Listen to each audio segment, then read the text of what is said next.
Greetings and welcome to Play Some Video Games, episode 204, titled A Sweet Hang. I will be emceeing this podcast tonight, your host Donnie Reese, joined by my dear pal Sean Capri. Greetings, Internet! As our other normal panel quit the show this week. Dev's dying, and Delvin literally was like, I'd rather just go to the movies. So, like, he just legit quit the show. Delvin Cox? Delvin Cox, yeah, he went to the movies. So I feel like I would imagine that being, well, I don't know if Dev would. Does Dev go to the movies? I actually don't know. I think, yeah, he does. Does he enjoy anything? He takes his kids and stuff, like when there are certain movies, like Marvel movies. That's sweet. Yeah. So Sean is somewhat saving the show, although I was prepared to go solo if need be. I was not. You don't have to now. now. Show. Yeah, I don't have to. I might wreck it. That might have been better if you just did solo. So it's really good to point out to listeners that listen to this show weekly that this show will be a little bit different. If you've never heard the ramblings and opinings of A Sweet Hang, this show Sean and I do whenever the hell we feel like doing Pretty one. much. There's no regularity. That's what this show's going to be. So, like, since those guys took off and I didn't have to prepare for them, I didn't do any notes. Yeah, we could wander the internet if you want. We could browse the World Wide Web. Yeah, man, I have no notes, because that's not what Sean and I do when we do Sweet Hangs. We just hang out. Yeah. So that's what you'll get this week, and then maybe we'll tune into our regular scheduled broadcast next week. So Sean, hi Donnie, dude, it's been a minute. I have no idea how long it's been. It's been a while now. You have all kinds of life stuff. Like, you are literally, even though it looks the same white shelf, same gamer stuff, same cubicles. Yep, same bad channel. But that is in a different location. You've moved locations on the map. You've changed Latin long. Most notably, I'm in a carpeted room right now. So I feel both myself, because I'm standing, I feel wobbly, and also the desk a little wobbly. Not a hard surface. I don't know why I do this. I think it's just so I don't stand still, but I do this as well. Oh, I definitely you gotta be moving. There's some sort of neurodivergent. Can't lock in the knees and just straight leg a whole podcast. It's a bit much. Well, and honestly, so I've always had a hard floor. So I've standing on concrete. Basically, the standing part is not as good. The sitting part is the complicated, as I'm just getting into this house and we've replaced carpet upstairs. It's a whole. I mean, I'm sure we'll get into it. You're doing house stuff. What I'm waiting for. I need that mat. I need that plastic mat under the desk chair so I can roll around. Yeah. Famously, Bobby Pauls, our good friend Bobby Pauls, he had a regular old chair, maybe a gaming chair at some point with the the wheels on the bottom, but he had carpet, and he was a bigger guy. He stood a lot. He was the first standing desk guy. 100%. It was very fancy. Yeah, he built it into like his videos. He had and the stuff. lights and shit, and like the zoom. I mean, he was. Like, we've talked about that for years. He was an expert at his craft, for sure. Yeah, I mean, he was trained by wrestling and boxing and the hype of all of that. So he brought a lot of that into his content. Mm-hmm. Anyway, the point I'm making is he had his chair on carpet, and I think it was maybe because he was a bit of a bigger guy. I think this just happens anyways. Destroyed his carpet because he had no protective plastic mat over it, and then eventually the chair broke entirely. Wow. Actually. So I will not be using a chair until I've got one of those plastic mats. I got to tell you, I've gone through some chairs since you and I started doing this. Yeah. Like, I think about it often. I've got like 4 or 5 chairs like under the junk pile under the back porch. I've got 2 or 3 in here now. Like, I can never find the one chair. Like, comfort-wise, or are you breaking them like they're dishwashers and shit? No, comfort-wise. Like, dude, I hate chairs. I've not found a chair that I like. I won't like it in 6 months. Same. Like, I'm like, oh, this feels great, and I don't know if it feels great. It just feels different. It just feels different. Yeah. So like, that's kind of that's the game I've been playing for the last few months. That's why I have 2 chairs. Like, I literally have one right behind me and one right next to me. Yep. I have 2 chairs right now too. I kind of rotate chairs. It depends on what I want to ache, Donnie. Do I want my ass to hurt or do I want my back to hurt? Because I can't have both. I can't have comfort in both. One is comfortable for my butt. The other one is fine for my back ergonomically. Yeah, that's kind of it. Did I look at a little kneeling pad thing today? Yeah, I did. I tried that too. I mean, that's why I can't imagine it's got to be hard on the knees. It's got to be hard on everything. I've got the standing desk now. Yeah, we can just kind of waddle back and forth here together. That's fine. It works for us. Yep. I couldn't imagine moving, Sean. We've talked about that before. Like Jesus I've done Christ. it. 2015, I moved from house 1 to house 2, and looking back on it, I'm like, I can't believe. And like, I'll die here. Yeah, that's exactly like. I will have to be like, you have to move, or else you're going to foreclose on the house. Like, I need dire circumstances for me to entertain moving. Yeah, I don't think it's going to happen. I've moved many times before, but not as a family. This was the first family different move. thing. Yeah, completely. And this is the thing. I was way more stuff than you think. Way more stuff. Yeah, it's more than like I've got an Xbox and some games and a movie collection and maybe a couch and a bed. In a very modest, very humble starter home that we picked up during the recession here. Mm-hmm. A 2-bedroom, 1,600 square foot house. That's about where I was. Yep. We packed a tractor trailer to the door, like ceiling to the door, in that little house. Yeah. And then we moved to this house, which basically doubled that space. Oh, snap. And we have filled every closet, nook, and cranny. Yep. I couldn't imagine what it would take to move this house. I think I'd rather just leave it. Like, we'll just start over. I feel so validated talking to you because I've been feeling crazy. No. Basically all summer, just trying to get rid of whatever I can. I'll tell you this, Donnie. I don't like we had like the local dump. I went to the dump for the very first time. That ruled. We just loaded up a truck full of crap and just like over to you. Not my problem anymore. That's correct. And it was a lot of stuff. It was $20. I would pay that monthly. I would sign up for a subscription. I could have it all. Give me the dump Game Pass. Just exactly. Dump pass. Yeah, day one. Get rid of it. Well, and so you are seeing my shelf is the same, but I actually have only filled the top rows.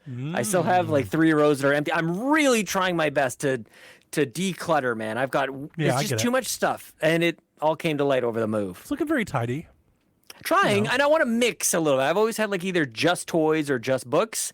I kind of want to do a little bit of a mix. Right now I've got Bowser. You've got some Ronin, some Batman. You've got all of your enthusiasms on this full display. You've got the Oilers. You've got the Yankees, of course. Yep. Yeah. Mm-hmm. Yep. Makes sense. Little amiibo.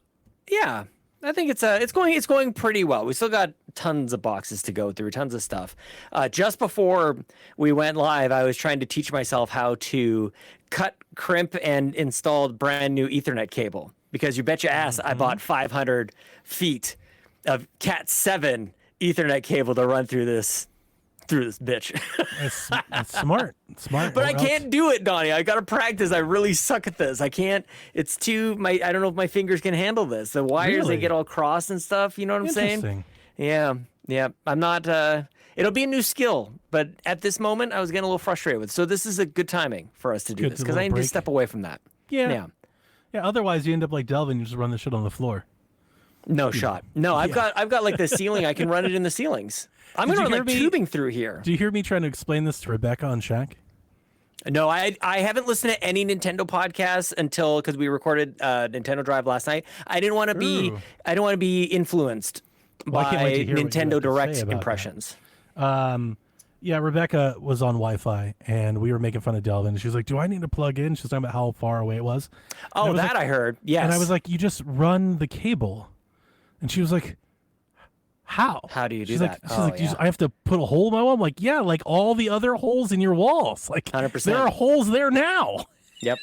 You don't even have to make new holes if you don't want to. Just pop out one of those electric boxes and snake one up there. Mm-hmm. You know? Yep. You would have thought the way she looked at me was like, clearly there are cables in the walls, right?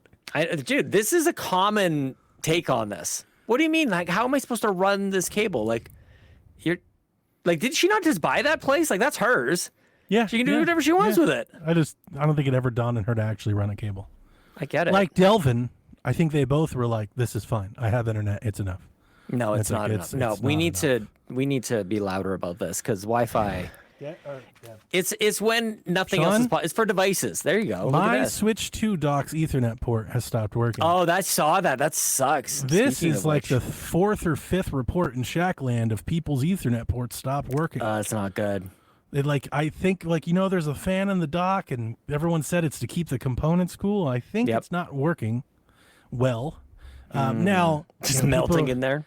People are like, "Oh, just send it back to." I'm not going to do all that because that's a long time to not have a dock, and there are USB ports on the dock. It's very easy to just bypass an Ethernet port with a new Ethernet port. So I bought new ones off Amazon, and I'm doing that today. Very nice. I have a couple of those. I hardwired my Chromecast.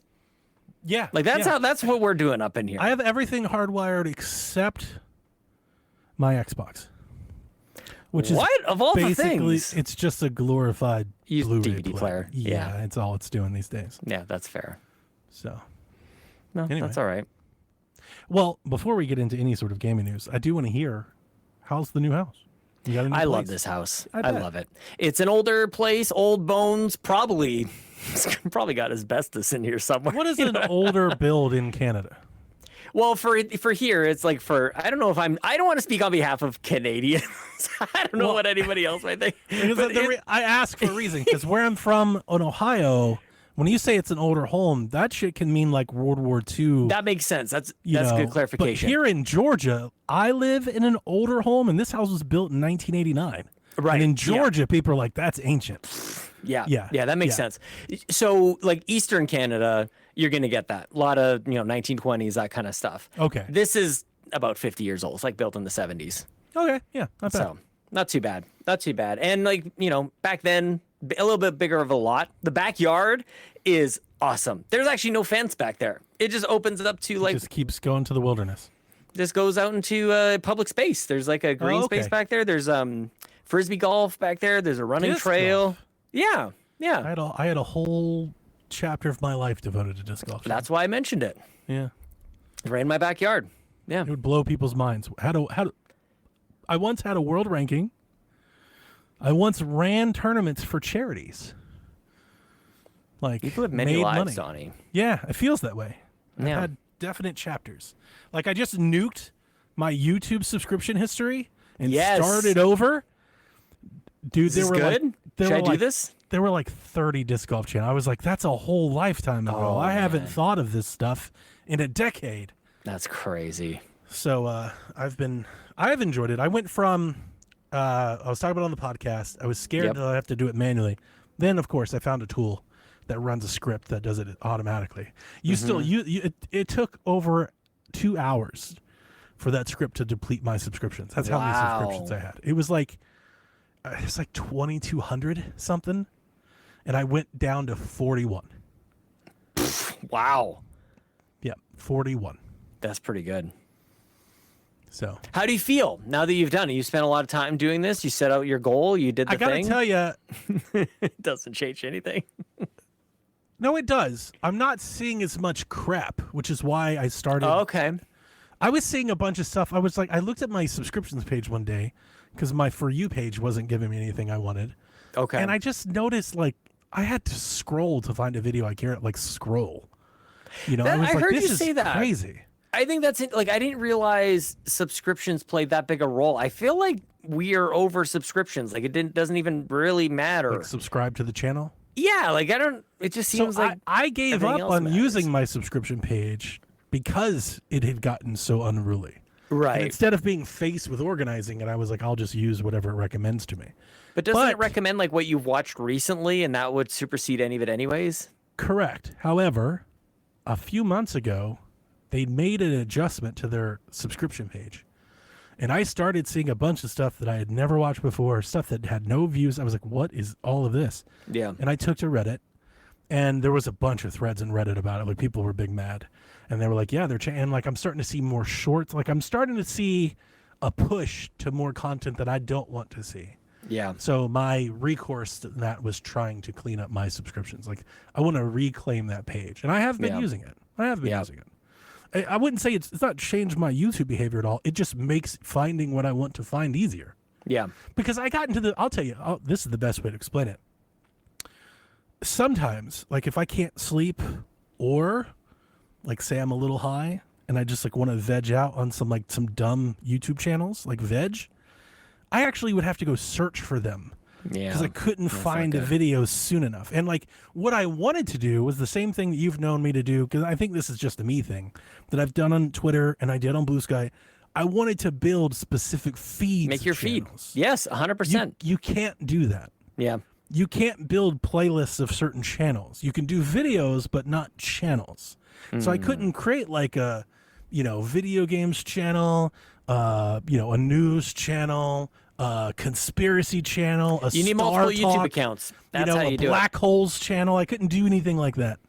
Yeah. So this was a part of that. Like I just needed to optimize my YouTubing because I do a lot of YouTubing. You pay for it too. You get premium. I have literally music. I have no idea for how, like, from the day it was offered. I feel like every month I've paid for, like, it is the one subscription that I would not go without. Like if all else failed, that'd be the last one I'd cut off. Damn. Like anytime I'm at work and somebody embeds a YouTube video in a PowerPoint and they go to play it and the ad starts, I'm like, look at these poor motherfuckers. Like, you sad sacks of shit. That's me. That's me, man. That is absolutely me. It started with not started, but I remember it coming up a lot with the Nintendo Music. Yeah. People are like, oh, this is great. Now I can listen. I'm like, y'all haven't been like, oh, I have to Just listen to YouTube. an ad first. I'm like, why? Who's doing like that's the answer to your problem. Like I turned it off one time for the family. I jumped back from the family plan to just an individual plan. Yeah. Thinking that like, and literally within hour, I didn't even get through the day. My whole family had complained. Victoria's like, why is it playing ads all of a sudden? This is awful. Yeah. So we used to have commercials. I mean, the one thing is the ads aren't very good. Like back in the day, this is my old man. Fun commercials. We had good commercials. Like make the commercials fun again. Come on, man. Like Budweiser commercials, like a rock. Oh, dude, memorable commercials. Oh, you guys were talking about that. Was it last week? Who are you talking about? You liquor. Oh, it was so Who good. are you calling Cootie Queen? Oh. It was a thing, and it was Free YouTube before YouTube. FreeCreditReport.com, baby. Just like the whole thing. Yeah, you know what I'm saying? Like it was fun to watch. Yeah. And you'd be like, hey, I might get that. Now it's just like, oh my God, shut up. Yeah. Just click me. I hate it. Yeah. Well, I'm glad that you've wrangled control over your YouTube. I wish you would sort of like every once in a while, like ask me a good set, like just survey me. What are the things you like? Like, just like, I want more input, like direct input. Like this is the way we engage with these platforms is kind of like Mac. Like this is why I don't like having a Mac. Like don't organize my files for me. I'm a PC person. I'll put my folder wherever the hell I want it to go. Right. Yeah. I don't want you to take care of that for me. I want to have a little more we're on the outs then. I know. I'm on the outs on everything. We're like 5 years away from a completely AI controlled laptop. Like a computer. It's like it does everything. Don't worry about it. Like you just type or say what it is you want it to use, and it'll navigate it and open it. It'll change that setting. Right? It's going to do all of that. I guess and that'll be the day like I stop buying computer. Like I feel like I'm very adverse to this, and I'm sure I'll eat these words and change when I have to. Yeah. But of all the people I know, I don't think there's any, like my own family, using this stuff all the time. I'm like, you've got to stop. Like you don't realize what you're doing. Yeah. Like in so many avenues, like what this means for humanity, what this means for advertising, what this means for data collection and gathering, and what could be sold or stolen. Like, please stop feeding this machine. It sucks that but they're like, it knows my name. And it's let so me tell it inevitable. all the thing about me. I know. And it's just like the thing is like there's no stopping it. This is the future. I think you're right. I mean, they're pouring billions into it. It feels like they're going to make it to a point where you can't live without it, but like I have serious concerns like personal information. Like if it gets a hold of that, how does it detect it? Where does it go? It's being stored. Don't let them tell you that it's not. It definitely is. Who has access? I got so many concerns. I mean, that part isn't. How is that different from now? Like we're always putting our personal information. Like I've got my banking on the other screen over here. Like I wonder. Like that's hackable. I guess. But severe. I mean, you're right. Ultimately, you're right. Like in a macro sense. Not that I feel super comfortable about that. The idea that it's completely centralized into like one mother brain, I don't like. Yeah, no, like something is learning off of it. Yeah, because like what if they get that and then I don't know, because AI does make mistakes. It does. Don't let anybody tell you that it doesn't. What if it just gives somebody your info? I know. Yeah.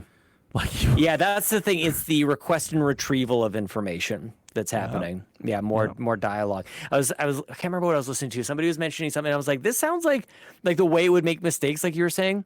It sounds like you're actually talking. In some cases, you could be talking to like a Harvard professor teaching you stuff, and then it can make a mistake, and it sounds like a pathological liar on the playground who just does nothing but just like gives you bullshit. And it's like I just if people depend on that instead of thinking, instead of fetching. Me and Dev have such great old man conversations about this. Mm-hmm. You know, he and I we both. That's why I feel right at home. We both mostly just see it as enhanced, maybe even better. I'll give it that. Enhanced Google searching. It's predictive text in Google searching. Yeah. What it does is has the ability to index tons of websites at once and feed you the topic. Yeah. I'm very scared. That's a lot of power to grant something. And I'm very scared of what happens when somebody decides to start telling it to feed certain things. Yeah. That's terrifying. I know. Like, I know. It's influence. Yeah. And if you're not thinking for yourself, because that's what AI is, it's replacing constructive thinking. If you're not doing the work yourself to be able to decipher between what's good and what's bad, or what's credible and maybe less credible, if you're not doing that yourself, you know, how can you trust a tool to do it? We already see what deepfakes look like, what deepfake image, like we were talking about that with fake Twitter accounts 8 years ago. Imagine when there's full-blown video, full-blown podcasts, full-blown news channels. Oh, I saw that story. Fake. Somebody was setting out to like flood the market with a bunch of AI-generated podcasts and stuff. It's like, why? Why do that? What, yeah, no, to I don't what know end? anything about that. I'm just saying, we have seen the damage misinformation runs amok on things like Twitter and Facebook. Now, like, actually arm them with content that appears credible. That's hard to to distinguish between. Like, you can't just Google search it away. You know, if it's a full blown, let's say it's a 20-minute video from an influential person, it's completely fake, but it looks real. Yeah, you know, like, it just feels very. I don't know. I'm worried about that. Well, it's the same. Like, I'm not downplaying it all, but like this sort of fear happens every generation or three. Sure. Right. Yeah. But the thing is that it just the 90s is the amps internet up in, and yeah, Y2K. it always amps up in scale and broadcasting power. Like that's the thing that changes. I feel like we've seen recently though that like used for nefarious purposes more so than in the past. I think you're right, and I think one other piece that often gets missed here is a lot of us who are commenting on this are coming up to like we're only at this age and stage in our life now. Like, it would be really interesting to just teleport back to like the 90s and go like, is this better or worse? And try to, because we experienced the 90s as children. I think its level of impact, honestly, I think a comparison that I've heard from some IT folks is that it would be like the next cell phone and how revolutionary cell phones are. Yep. And cell phones did come with problems. Like, it created its own thing that you had to navigate and travel, but we all have them now. We use them every day. It is pretty correct. Like ubiquitous. Correct. Like Ubisoft. Like across all levels of, economy, like gender, race, everybody's got one. Most people have a phone.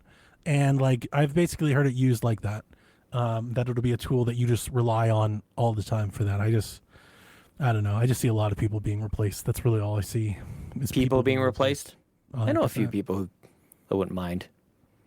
Yeah, but you do that on a large scale. I'm just kidding. Thanos. Society, it scares the shit out of me. And Thanos. I saw it. Because unlike your government, I have no faith in our government to take care of any of us. Who knows about any government? I know about my household. That's all I know. Yeah, I know. Yeah, that's it.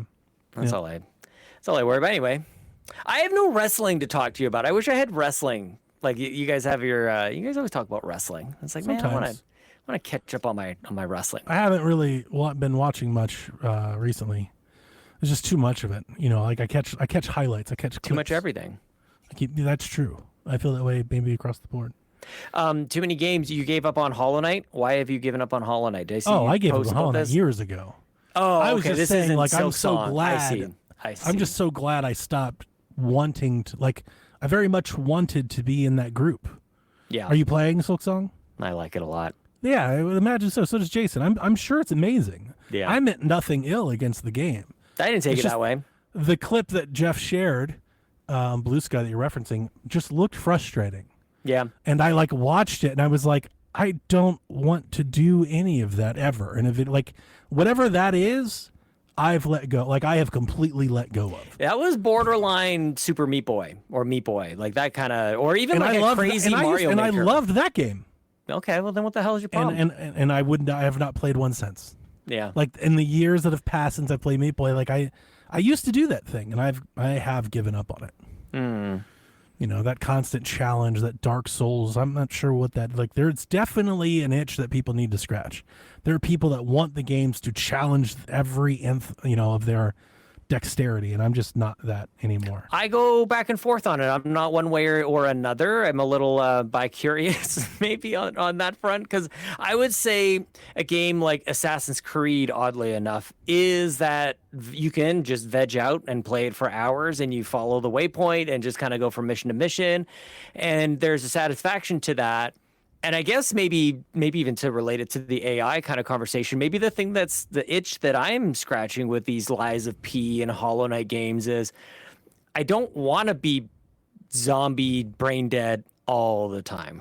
Sure. You want to be, captured, attention. I do want to be yeah, like something, and it doesn't have to be difficulty. It could be story. It could be like some sort of puzzle or something, like something to just go like I guess what I'm finding, and I'm bad for this, I'll just sit on my phone and just scroll YouTube shorts or whatever, reels and whatever. Like that's my brain dead time. So maybe that's why like it's even more pronounced now more than ever. I like being captivated, just not because it's hard. Yeah, I don't know. It feels there's good a difference, too, though. For me, I think there's a clear delineation between frustration and I don't know, like attentiveness. Like, would you play Ori in 2025? Yeah, I think maybe like one section per game of Ori I found frustrating. I agree. Yeah. It got the game wasn't frustrating. The game wasn't like, that's the difference. But people talked about it like it was Cuphead before Cuphead. Yeah, they did. They really did. And if I could beat it, that's all you need to know. Like I beat both of them. That's all you need to know. Yeah, totally. But you're right. They did. I remember the tree, right? The tree escape. Everyone, that really got a lot of people. Yeah. I felt like, and that one got me too. Like I remember this time I think I was playing with you, and I was just like, oh, mine was it was Ori 2, the section in the dark. Yep. That I was just like, oh, this is like I had to pull out a guide. Like somebody show me where to go. Yeah. It's that sort of thing. Like that whole like keep, die, rinse, repeat thing. It's why I don't like rogues too. I'm just like, this does nothing for me. I feel like I'm wasting time. Yeah. This time and frustration. I could be playing something else. Well, then good. Then do it. So I'm glad you like it. Really, truly. I mean, I'm only a few hours in. I got to be clear with folks who are listening. Like, I'm only a couple hours in, but I talked about this on the Nintendo Drive this week with Seth. Seth is sort of going through, or has gone through, and kind of like completing every area, and I'm just wandering. I have no plan. I'm just like going from place to place. If I find a boss, that's great. If I find a wall that I can't open up because there's a key lock or something like that, I'll just go the other way. That's how I usually play Metroid pretty good. games. Yeah. So like later it will be frustrating, but like right now I'm just kind of like not wanting it to, so I'm not letting it. I like Metroid games in that sense because, like, unlike some of these other games where I do feel like maybe it would behoove everyone to like get a guide, I always feel like Metroid games, if you just wander. I think my favorite part of a Metroid game is they always seem to funnel you out in the right direction. Big time. Yep. You always find your way to the elevator or the train or like the next section. They'll get you there. They'll get you there. It usually kind of all paths lead to the one point. So I never feel bad wandering around because I'm never like, am I going in the wrong direction? Because all directions are the right. Like you'll get there. You'll eventually get there. Well, and especially with this game, you're collecting sort of currency as you're going along by killing all the enemies and all these things. Like, it's helping you out anyways. So you're really in no rush to get anywhere. Like, if you manage somehow to get further in the map, you're just going to kind of get destroyed. So you may as well collect some currency and upgrade your stuff and just enjoy. Level up. The funny thing about the Metroidvania genre. Like, I know every time what it's going to do. I'm going to get my wall jump. I'm going to get my double jump. I'm going to get some sort of like better like attack ability. Like, it's a pretty standardized protocol here. And it always feels good to me, though. I'm like, oh, yeah, I got my wall jump. It's like, of course you got a wall jump. Like, what are you talking about? This is how it goes. But it always feels good because it expands where you can go. Like, it just releases that tension. So I don't know. It's what I'm playing right now, but like I haven't really been playing much through the move. I had been going back and forth between my old house and here, and just doing a whole bunch of stuff. Video games while you're trying to move.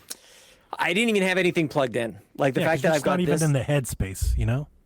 Well, I will say, like for the most part, you're right. But it got to a point I'm like, I just want to play a video game, and I didn't even have anywhere to play it. Like it was such limbo. Like I didn't have.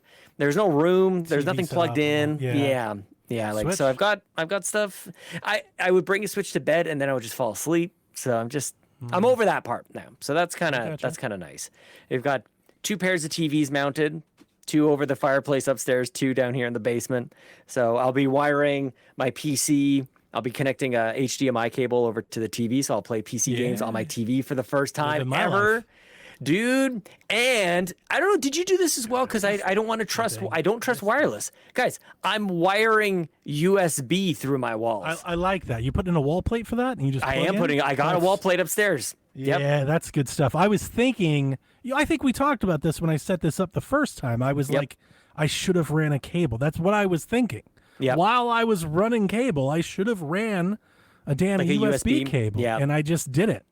Yeah. And I don't want to do it again. Like, I don't want to remove all the tiles and go through the roof and through the wall. I don't want to do it again. That's, dude, man, that just, I need to like take this to That's why Chelsea. I sat there for so long not playing games on my TV because I didn't want to fix the controller problem. Because when you're doing it, you got to do it right. Like, you can't 90% it. You can't 80%. You can't get like part of the way there. It's like you're in the mode. Yeah. You're stepping away from your normal day-to-day stuff. You're gonna get it done. I'm in the ceiling. Get it done. Yeah. I'm in the ceiling, crawling around. I already told the story, so I'll be brief. But the Bluetooth was killing me, and it like the controller would just stop working, and it would work based on like where I was pointing the controller. So weird. So Garrett was like, "Did you try Wi-Fi wireless?" And I'm ashamed to admit that I literally thought there'd be no difference between the two. I was like, isn't that more or less the same? It's just, they're both wireless, like they're both, connecting. He was like, absolutely not. You need a wireless try. So I've been waiting for Retro Fighters to make a 360 controller. It's supposed to come out this fall. I've yet to hear about it. Yeah. But I bought this one on Amazon. It's a 360 pad with a wireless dongle for PC. There you go. Plugged it in, worked right away. I was like, 100%. Shit. Yeah. I could have been doing this the whole 20 time. years. Yeah. Mm-hmm. Mm-hmm. Yeah, I remember those on the Best Buy shelves. That control. It's funny you went 360. It feels squishier to me. It's my favorite controller. I know that is. I like the clickiness of the like one hands in down the series of all controllers, Nintendo, Xbox, like all of them. If I could pick one to play for forever, it's a 360 pad. Dang. Wow. I don't know. Like I felt like it. I'm with you. I'm not hating on the Xbox 360. Like it's not even close. No, like I would definitely. I like the Xbox controllers. I would definitely go Xbox One or Series over the 360. But I still like that. I like the shape. I mean, both of them are a downgrade. Yeah. I don't know what it is. I'm sure it's I think everybody it's a hands thing. Everybody's got different hands. Probably feels different in the hands. It's the D-pad. That's the only thing that really gets it for me. Oh, yeah. The D-pad is irrelevant to me. It's the mold. Yeah. You could change all these buttons and everything. For me, it's the mold. It's the It's like the width of the controller, how the grips kind of flare out versus in. That's true. All of this. I like it. It feels great to hold. That's it for me. It's just that. Yep. That's fair. I like the DualShock 4. I really like that. I remember holding that for the first time because I hated the DualShock 1, 2, and 3. I think it's the most overrated controller of all time. Those right up there with the GameCube controller. Let me just make everybody mad. I think the DualShock sucks generally, but DualShock 4 is pretty good. I think DualShock 4 is better than the DualSense. I don't want my controller to be 14 pounds. I already had a Toshiba laptop in 2001. So I will say, so it doesn't sound like we're hating on anything. I can play with any controller. It's been very seldom that I've been handed a controller. I'm like, I won't play with that. I'll play with whatever. I have preferences. So like the stick layouts that people talk about, like, split it doesn't bother me. I can literally mix and match between the two. I can pick up an X controller and pick up a Nintendo controller and no problem. I don't have to remember where the buttons are. Like it's all second nature to me. Capital I can literally play Xbox and then play Nintendo. I can pick up one controller for the other and miss nothing. Yeah. So keyboard and mouse. I will tell that's the one I can't do a goddamn thing on. I'm like, what is ASD? What the? No. But the DualSense, I mean, well established, well documented here at PSVG. I never really liked the DualSense much. DualSense, I don't like it. It's way too. I just think like it's way too big. Just like the console that it connects to, way too big. That's true. Bigger's better. Right? It's bigger in Texas. This is a little more to hold on. So I haven't heard your thoughts on the Direct. I'd love to. I love the Direct. I haven't got a chance to talk to anybody outside of Friday. Right? I was super hyped for Friday. Yep. And then thought everybody else would be, and that has not really been the case since. So it's really funny. First of all, before I even dive into that, I want to, I guess, delve into something. I listen to you all the time on the various podcasts, and so for me, I get like my Donnie fill that way. And just now, as I'm talking with you in real time, like a real person, real conversation, I'm realizing like we really haven't done this in a long time, and that's months. Broken. Like that's something like really weird that happens with like podcasts and stuff. Like I feel up to date. I feel like I know what's going on with you. I feel like about the whole thing, right? But we haven't, obviously. So I just wanted to like put that out there for whatever it's worth. That's kind of interesting. So last week, I think it was like we had just come to know about the Direct, and I think Yarden put in the chat like, do you go hang out with the carpool people? And in the time you addressed that, and they said like, I don't know, maybe they don't want me over there, blah blah blah, whatever it said. Not that they don't want me. I know. I'm just shortening it just for the sake of the story. I hope that came across correctly to others. 100%. Like I've joined you guys before, and sometimes I feel like all that is me kind of disrupts all that is carpool. Well, it would have been really interesting. Because I watch you guys, and you're different without me for sure. Well, it always changes no matter who's there, and that's kind of my next point, which is Garrett joined us, and Garrett's in Pacific Land in that earliest time zone, so it was balls early for him. So he's coming in. And he's just like he's doing the Garrett thing. Hey, everybody. Yeah. And I followed him. Like, I kind of just like, I guess I'll be down here with you too, Garrett. NPR? Yeah, great news. Everything was great news. And it would have been interesting to have you on. So anyway, long story short, I would have been screaming and yelling, making fun of everyone and everything constantly, because that's all I do. But that would have been great too. So the point is, I didn't hear that until a little bit later, and I was about to, as I'm listening to it, and I could hear Yarden say like, "Go watch with CPG," and I was about to message you to say, "Yeah, that's a good idea. Come on board." By that time, you had already scheduled your own thing. You already decided. I kept listening. By the end of that conversation, like, I'll just do my. I threw thing. So Ryan I just wanted to tell you that. I pulled a Sean. I had Ryan in, and I was chatting to my people while chatting to Ryan and doing the split thing. Yeah, I had listen, Friday felt like days of old, days of yore. Yeah. I mean, I was in like just raw fashion, completely unfiltered, unprepared, just raw reaction. Nice. And I mean, it goes without saying, I'm buying all of that shit. Dude, I'm buying like a dozen things. Like I'm buying so many damn games out of that Direct. Yeah. Now, I think it's somewhat maybe fitting considering where we were in March in a podcast where you and I were basically arguing over the talk about price, that here we are, I don't know, 6 months later. Yep. Basically having the exact same conversation. So the masses haven't adjusted. They haven't acclimated that Switch 2 is going to cost a little bit more. That hasn't landed. Yeah. Because that's in the wake of the Direct. I've heard two things. So like Friday, I was really surprised everyone hated Pocopia. And I was like, literally might be my favorite thing from the whole I'm here to tell you all, you're absolutely dead ass wrong. The next day, started seeing more positive stuff from Pocopia. I was like, all right, here we go. Yeah, let's get people going again. Yep. But then also the next day, like the day of, a lot of hype and enthusiasm about the Direct.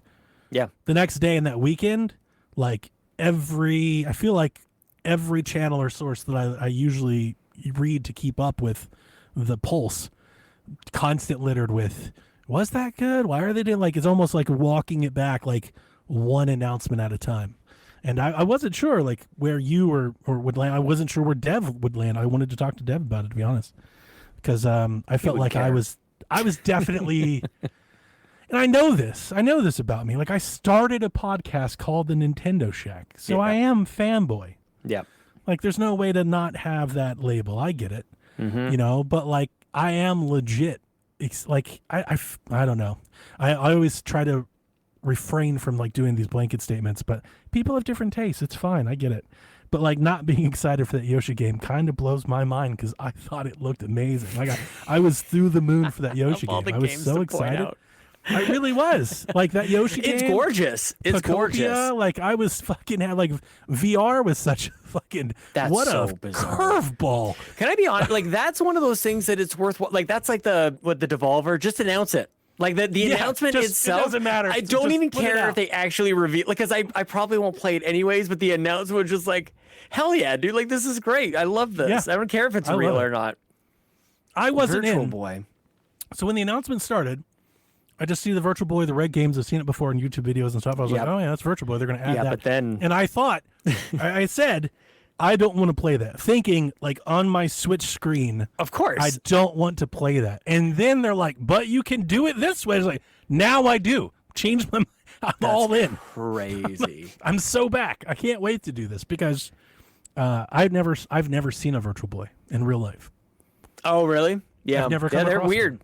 I've never seen just one. A weird thing. I know of it, right? I've storied and podcast and heard about it forever, but I've never actually seen one. I'm very curious. That's probably to your benefit, for many, many reasons, but especially when you play this on the Switch. What I'm curious about, like, there was a 3D effect when you played it. There was like a depth of field to it, and that I'm wondering if they're going to be able to replicate that on a flat Switch screen. Well, they're going to put those goggles, right? That's going to do that. Maybe. I think. I don't know. Like, that's the thing. I don't know how they achieve that. I presume this is going to work exactly the way VR did. Is that the picture will be split in two, and you'll need the goggles to view it. That makes sense. I think that's what's going on. That makes sense. Yeah. What I don't know is how representative will this experience be of what it was like to actually play a Virtual Boy. Now, luckily for me, I got Delvin. Delvin has one. He will be able to tell side by side. That's hilarious. Yeah, he'll be able to tell me like, oh, this is pretty close, or this actually isn't close at all. Yeah. You know, I don't know. I mean, but I'm eager to find out. Sharper picture would be pretty nice. The image sharper. that they shared to capture looked pretty sharp, right? Pretty good. Yeah, it was weird. It would make you dizzy. It made me dizzy. Like the real version kind of was like, I could only do that for a little while. Yeah. Playing Dev in the chat says playing Virtual Boy was a pain. I kind of agree. Like, it was a gimmick. Like, it was neat. I've never seen anything like it before. But it's interesting, like, because it reminds me of, remember we were getting like the NES Classic, the mini edition things, and the Super Nintendo. It feels like a Virtual Boy Classic just being added to your Switch. Yeah. You just need a $500 tablet to do it. Exactly. 100%. Yeah. Or as Rebecca pointed out, basically a price increase on NSO because you need the accessory. So maybe that delays them raising the price on Switch Online, which I think most of us clued in people were expecting. Maybe this is their way of like pushing that off a little. Maybe they wanted to, but maybe they're like, people are really mad about how much everything we're charging. Like, let's just give them some plastic instead. Like, that kind of fits. I could see that in a boardroom. I'm so curious to see. There's been a lot of jokes made about this, like if it generates more revenue for Nintendo than the original run of it. It absolutely will. I mean, I think you can say that like without a doubt, it will be better, just because of the base and the reach. The reach of people has got to be so much higher. How many did they sell? How many virtual? I'll be interested to hear the consoles the number on that. Were sold. Oh, I'm saying this wrong. Virtual Boy. I have heard that some of those games are good.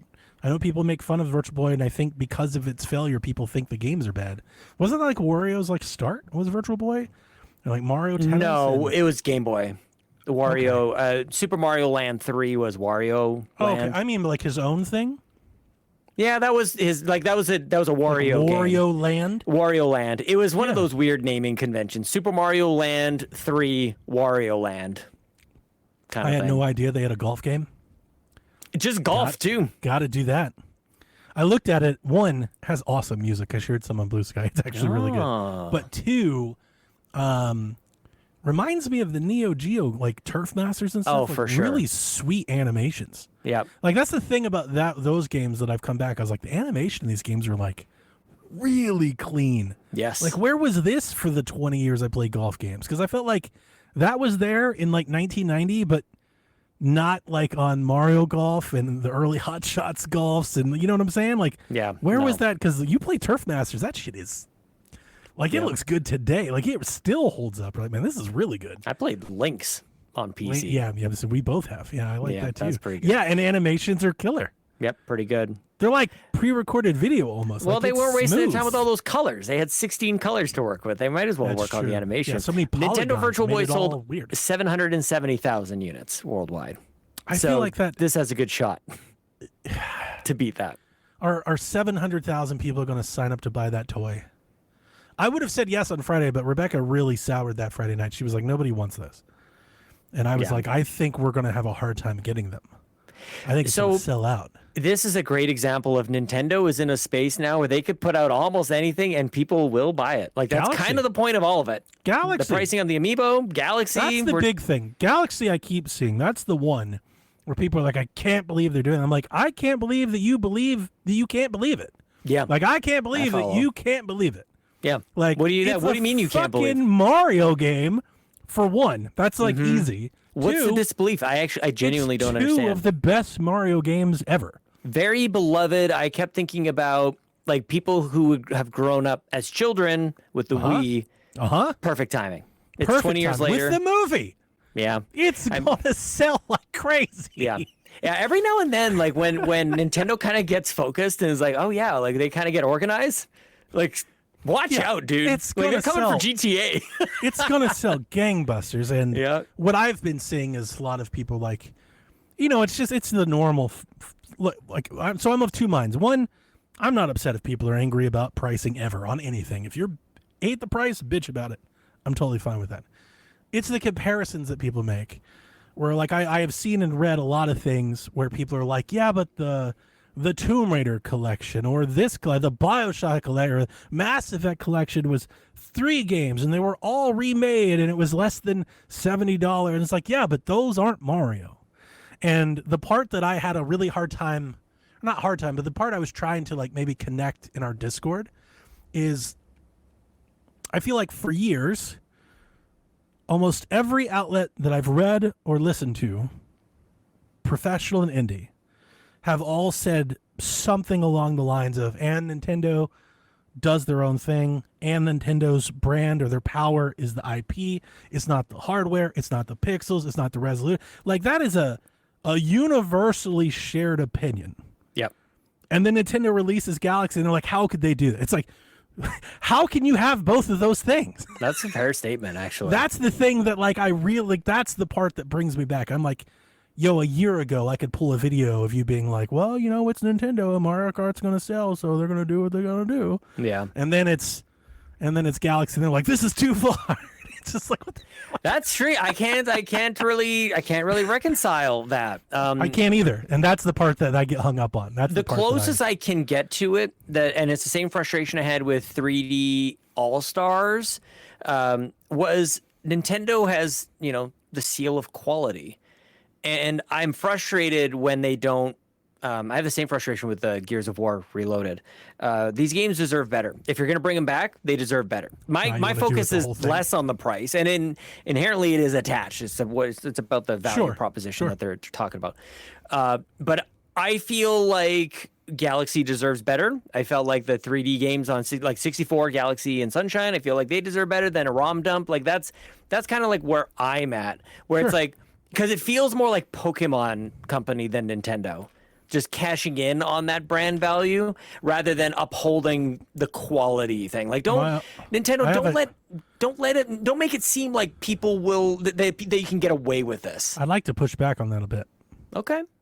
Because Nintendo has always pushed ROM dumps, like literally in every console for 30 years. That's what I know, but that's kind of that sucks. Is that the point? Is the point is like I don't want them to do that? I don't want them to do especially them. That is fair. Lead the way. That's fair. But I feel like, I hate even saying these things because you and I both do this. Where I start to say something and I'm already questioning my own thought.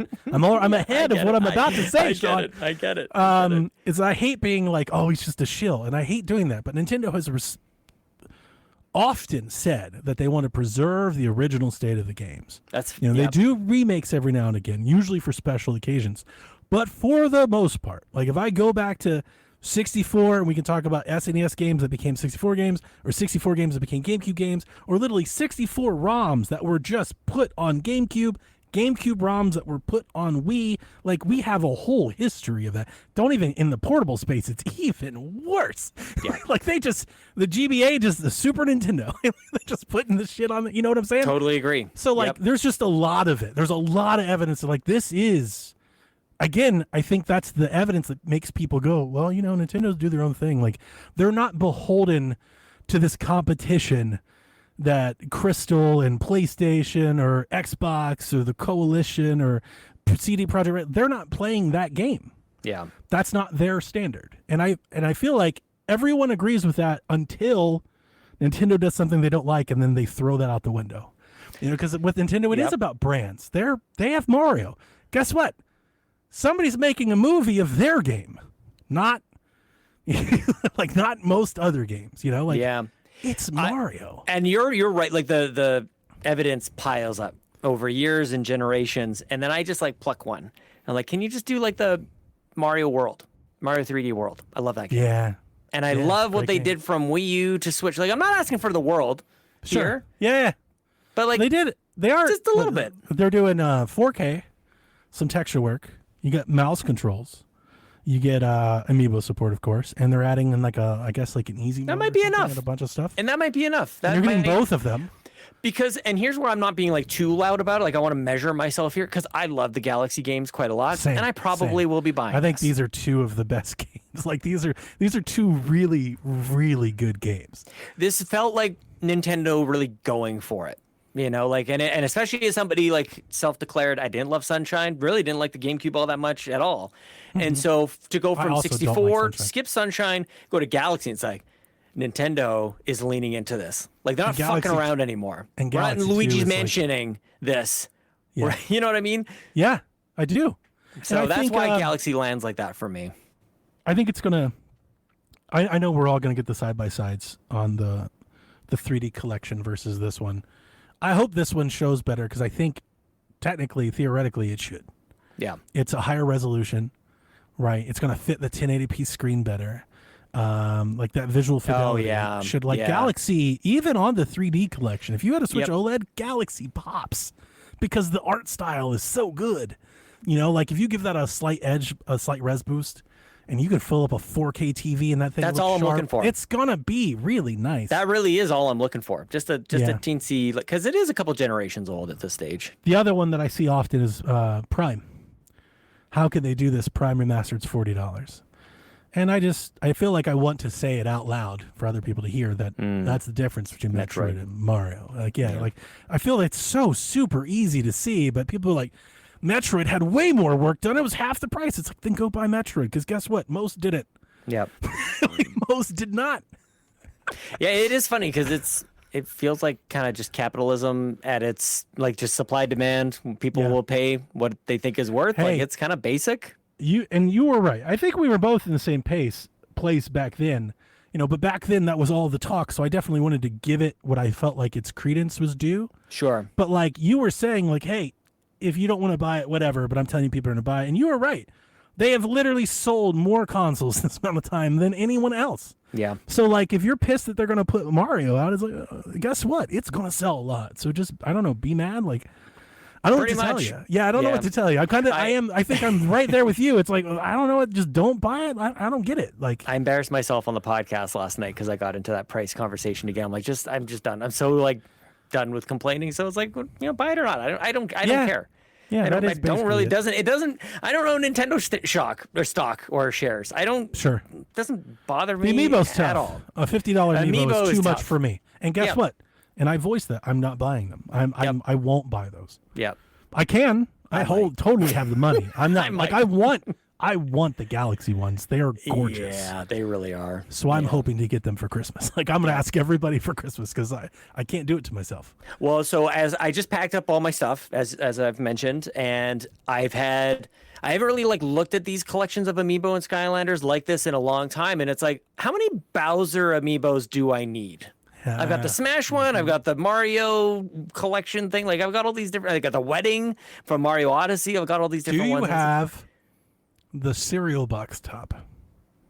I got rid of the cereal box. I had the cereal box, but it was old cereal. Gotcha. Yeah, I got rid of it. I kept Dude, the box. I have a Bowser Skylander. They did the crossover. I have the Donkey Kong one. Yeah, same. Yeah, we have the dark and dude, we went card with Skylanders. It was crazy. So my point is, and also Peach. I've got a lot of Peach amiibo. I'll just sell a bunch of, if I want a Rosalina one for the Galaxy one, I can just sell those ones. Yeah, you can flip a couple and get the new ones for sure. I've only got so much space. Like I just want them for, I want the Galaxy ones purely for shelf ornaments. Totally. I'm never going to use them. You know, I just want to put them on the shelf and stare at them from time to time. Pretty much. Yep. Yeah. Yeah. Because I have my pirated amiibo, so I don't of need course. them for Functionality for sure. I mean, I love that they're changing them up a little bit, like even if it is size, and it probably isn't just knowing. They look so good. They're a big deal. It's Nintendo. Like they know exactly where they are in the market right now. That's also that is a part of this. There's no there are doubt. people that are like, I miss when Nintendo on 3D. It's like, yeah, they were down then, so they had to fight harder for you to buy stuff. Yep. They're up now. They ain't doing any of that shit because they know they got you. We're all buying everything.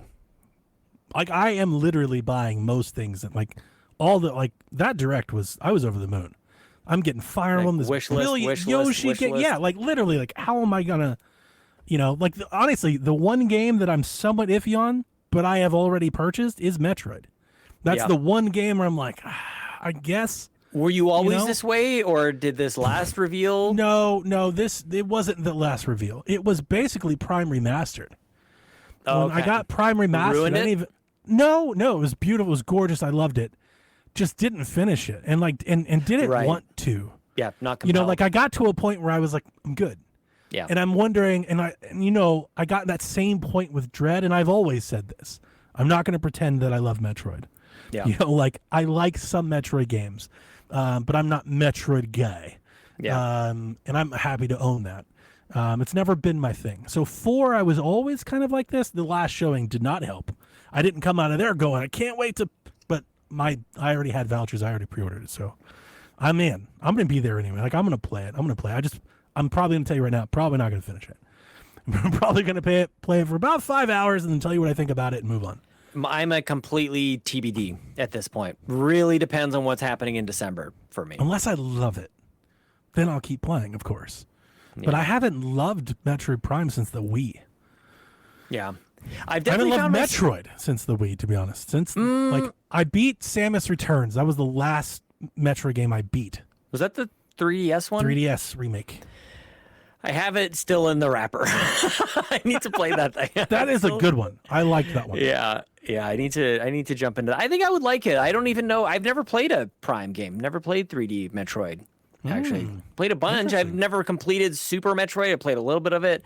I played about 13 seconds of the first Metroid, and people are gonna be mad about this. Like, that shit is hard as ball. Like, no, I can't. And I don't like the. I have so many like confessions about like, especially like Nintendo games. Like people are gonna hate. Like I don't like the first Zelda game. With your people. I do. I don't like the first Zelda game. I think the first Zelda game is nonsense. What do you mean you have to find a very specific part on the random map to like put a bomb to? That's not a secret. That's the way. Yeah. No. Yeah. I'm not here for that. As soon as I learned that, I'm like, never. Absolutely not. That's the way to progress in the game. So you just like wander until you can figure that out. Hyrule Warriors. Oh, okay. Thank you. Pretty excited about Kirby Air Riders. Yes, I'm here for Kirby Air Riders. Yeah. Have you played Mario Kart? Like the first week? Yeah, I haven't played it either. It's crazy. Like I don't have a whole lot of regrets in life, but I mean, I probably could have lived with just saving the $50 and getting just the Switch 2 and not Mario Kart World. Yeah, the open world thing does nothing for me at all. I honestly that's something where I'm like, you guys should have done more here. Like just, it's Forza Horizon. It's like, no. But it's not. Not even a little bit. No, not this again. It's like, oh, so this is just like an elaborate level selection? Yeah. You just drive to, I don't need that. I could just pick the level right here. That was my I think the courses are really good, but not enough for me to keep playing Mario Kart. Right. I played all the courses. I got all the cups. I did the thing, and you did it. That's what I need to do. Me that. and Jack I certainly have not done that. went through the cups, and then after that, I was like, I don't need a multiplayer. I'm good. I need to really dive into that. Like that's probably a more fair thing to do rather than say stuff. Nintendo will have to update it or something to give me a reason to come back. Well, Kirby Air Riders, maybe that's the one. I will say, like the Smash sort of UI is a little weird. You know, a lot of people play Smash, so they're used to it, and that's fine. This looks like it could be like a mode in Smash. Totally. I've been won over by Sakurai almost entirely. Like if it was just the game, I don't know that I would be there, but the Direct has been very positive for me. And I want to play a kart game. I want to play something like this. So Good racer. Yeah, I mean, why not? Forza Horizon 5 will show up soon enough. Yeah, where is that? Wouldn't that be amazing for Microsoft and Xbox? Do you think it can run? I don't know. You think Switch 2 can run Forza? It's interesting because the Switch, I don't know if anybody's really talked about this. Switch is built on NVIDIA hardware, and all the other consoles are ARM. AMD. More so than NVIDIA GPU, it's built on ARM. ARM, x86. Now, that's not just like a lot of stuff is running on PC, which runs on AMD or NVIDIA. Correct. So that's not like I just wanted to do my best to cover all my bases here. But point. I just don't think I think people are like everything goes on Switch too, and I'm just seeing Outlaws, Madden, basketball, FIFA. These are all 30. Like sure. 30 is not the end of the world to me on everything. It is on Forza. I wouldn't be interested in playing Forza at 30 frames a second. Not with the option to play it elsewhere. No. But it'd be a great game for Switch. I think people would really. It's a great game. It's just a flat out great game. So when I say can it run it, that's basically what I mean. Like, can it run it at 60? No. You don't think so? I might be. I stopped myself before saying this. I'm almost positive that Horizon 5 was the first 60 frames game. I want to say the other ones were 30. It's pretty performant. Like Motorsport has almost always been 60, but the open world. It scales very well on handheld PCs, and those are running off APUs. I feel like Switch with development time, of course, has a leg up on that interface because it has dedicated graphics and dedicated RAM. Like you can, it's not Forza games resources. To me ran weird on PCs. I don't know. They always ran much tighter. I agree with you. I agree Xbox. with you. It is a little weird. Yeah. Was Forza Horizon and maybe at like 1080p? Like I feel like there's a part of me. It's like with DLSS, I think Switch 2 could get there, but I don't know. I might be talking on my ass. I'm just kind of comparing. Horizon 4 was not 60. So like 5 would have been the first one. Even on 1X? It says Xbox One. Xbox One X version of the game does offer 60 FPS mode. Thinking. Yes, and that's where I found that thing that was a beast. The One X. That's where I found Forza. Oh, that's so good. But it requires many resolution of of 1080p and lower graphical fidelity to the 4K 30 FPS graphics mode. Yeah, that's what I remembered. I played 3 as well, so I had to play it at 30 on 3 was my love. But that was that's what that one Xbox One. I kind of attributed that to the console more than the game. Yeah, I've got my One X like Gears. It's in a box because I moved, and I'm wondering if I don't know what didn't you? You just bought it. I thought you sold yours because I wanted to buy yours. You got a better deal. I would have wanted to. No, I think that's where it was. I was like, you were like, I'm gonna sell it, and I was like, sell it to me, and you were like, I'm gonna get like $500 for it. I was like, never mind, I'm not gonna. Yeah. No, I picked I might have missed my window. Like Xbox, like $85. I saw that, man. Like it came with the box. Yeah, I saw the box. It's all original packaging because I'm broken like that. Yeah, I was pretty excited. Yeah, hell yeah. Because that's your 4K Blu-ray player now. The box on the back has a rip in it. Okay. And it was listed for $125, and I was like, I'll give you $75 for it. And he was like, $85, and I was like, go get it. Yeah, like that's bring it up here. great. I'll take it home. I've been enjoying it. I love that console. I had the Series S, and like the Series S has really won me over this generation. It's pretty great, but it not having a disk drive became a constant thing that I was navigating around. 100%. It's kind of like I want a 1S, but with a disk drive. Yep. Which is a 1X, more or less. Pretty much. Yeah, pretty much. Pretty much, yeah. Yeah.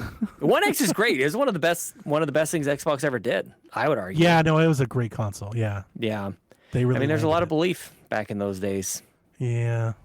We'll see. Yeah, I don't want to talk about Xbox. I know. I'm with you, man. We do that too much. Yeah. No, I'm fine. I'm fine. What is there to talk about? I was thinking about that because there really is. There's not a whole lot of news. So even though I didn't do notes, I did look at like the news and it was like, there's not a lot.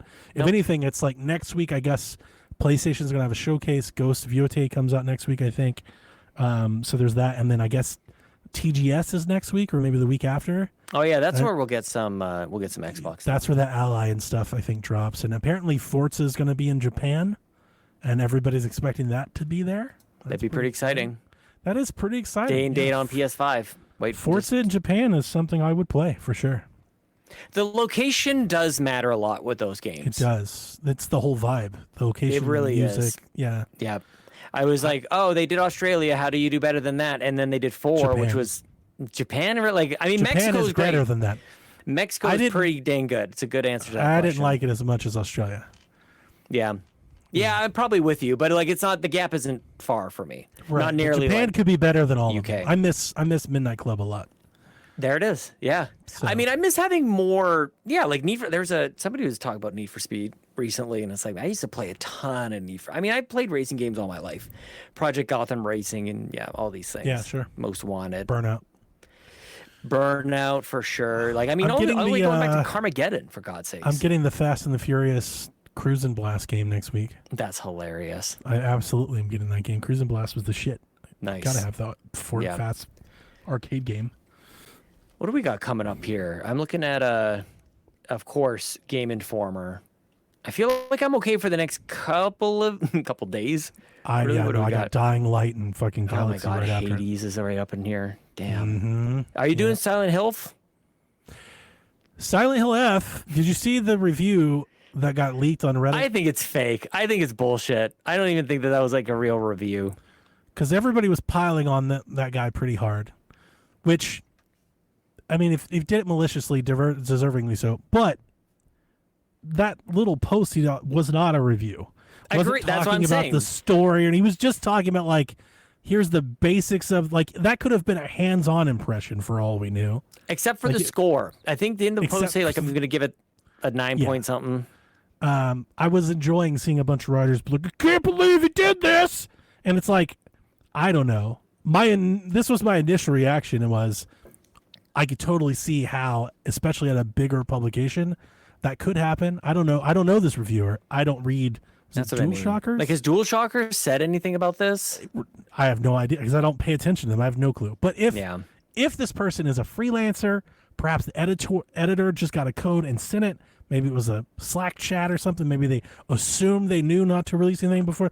Who knows? But like, there's a lot of variables there that I'm like, I could totally see how somebody would post on Reddit. And quite frankly, I'm positive that most of the gaming reviewers, because I used to be a part of one of the groups, they all have like private Discord and Facebook. Oh, for sure. They all talk about the games too. It's like, that's kind of all I saw that post was he's telling people about the game.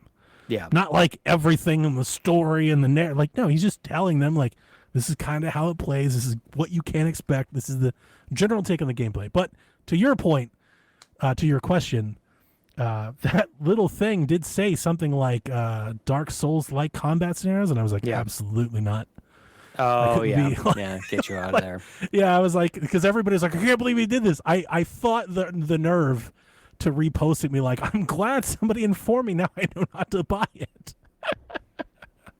Because I was interested in it beforehand, but I've already picked out my my Halloween game. So even if I was going to get it, I wouldn't have got it at launch day. Yeah. Yeah. I mean, I'm still kind of on the no buying games on day one, like for the most part. Plan. Yeah. And a lot of it is just, it's fiscally better. Games aren't really like that. That hasn't gotten better. You're games playing the worst version. Terribly. Yeah, it's your worst version. Even Hollow Knight, I didn't play it on day one. They patched it almost immediately. Like that continues to be a thing. Hotshots. Borderlands is my recent for save. The first week, and then they fixed it. Borderlands, I don't know what the scoop is on Borderlands. Is it broken? Is it not broken? Like, I don't understand exactly where it is. I do want to play it. We have 4 or 5 people playing it, and I want to say, I think they all love it. Yeah, Borderlands is pretty solid, man. I fell off 3 for a very silly reason, maybe for a lot of people. Borderlands, I'm often checking like the menu. I'm often popping over to like what weapons or my loadouts, but especially the map, like where am I going next? And the map didn't pop up immediately. You hit the button and it would like delay a little bit. And for as often as I use the map, no. And I bounced off for that reason almost entirely. Wow. Which kind of sucks because Borderlands is great. It needs to be snappy. I've never been into Borderlands. I'm picky. I mean, it's sort of like Diablo as well. Just veg out and don't really think too hard about it. Us. Garrett was like, just put on a podcast. I was like, I play sports games for that. Like, I don't think I've ever played a shooter like that. I miss sports games quite a lot. You and I talk about this often.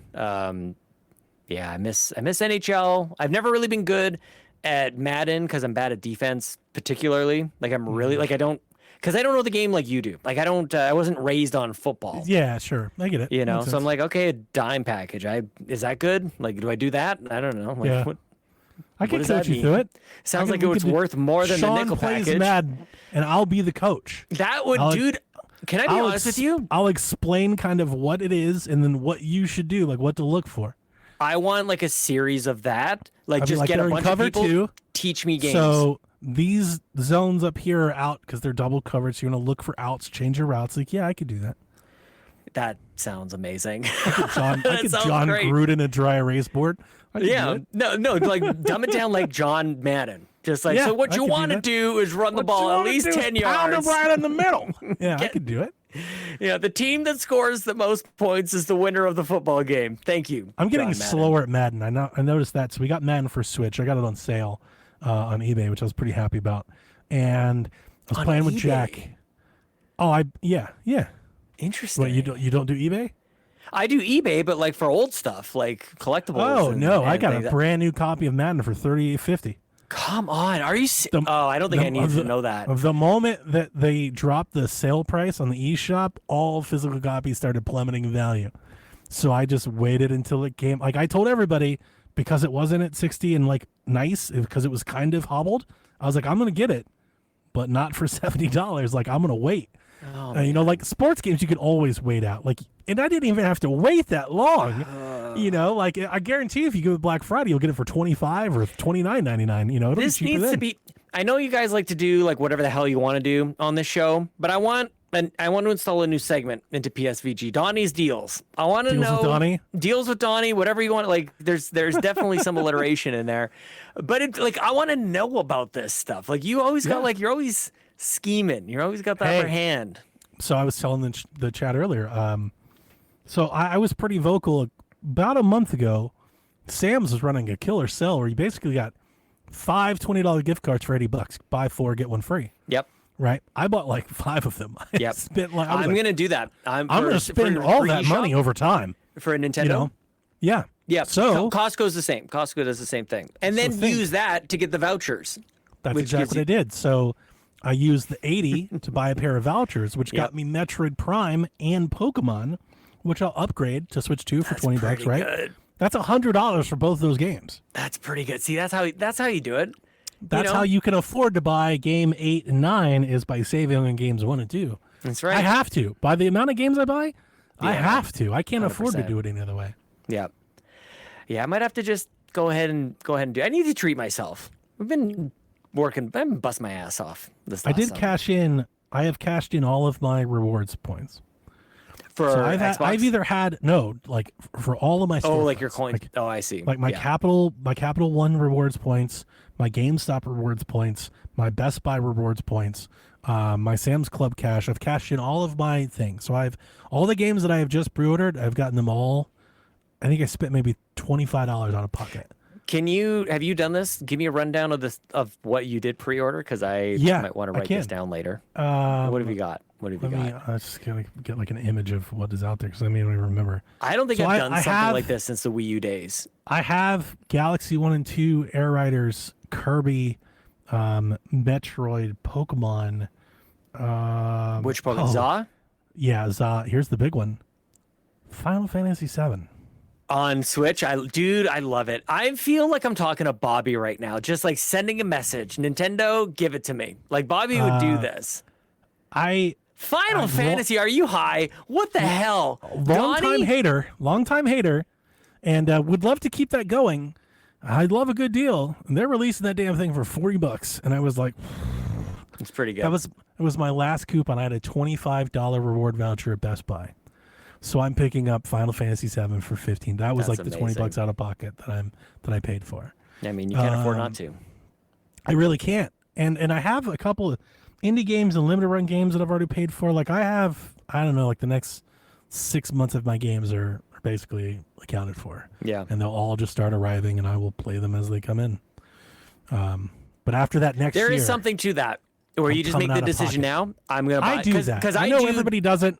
Yeah, I do that, and everybody's like, stop pre-ordering games. I'm like, y'all do what y'all want to do. For me, it's like how I track my finances. 100%. So I almost treat it like a bill.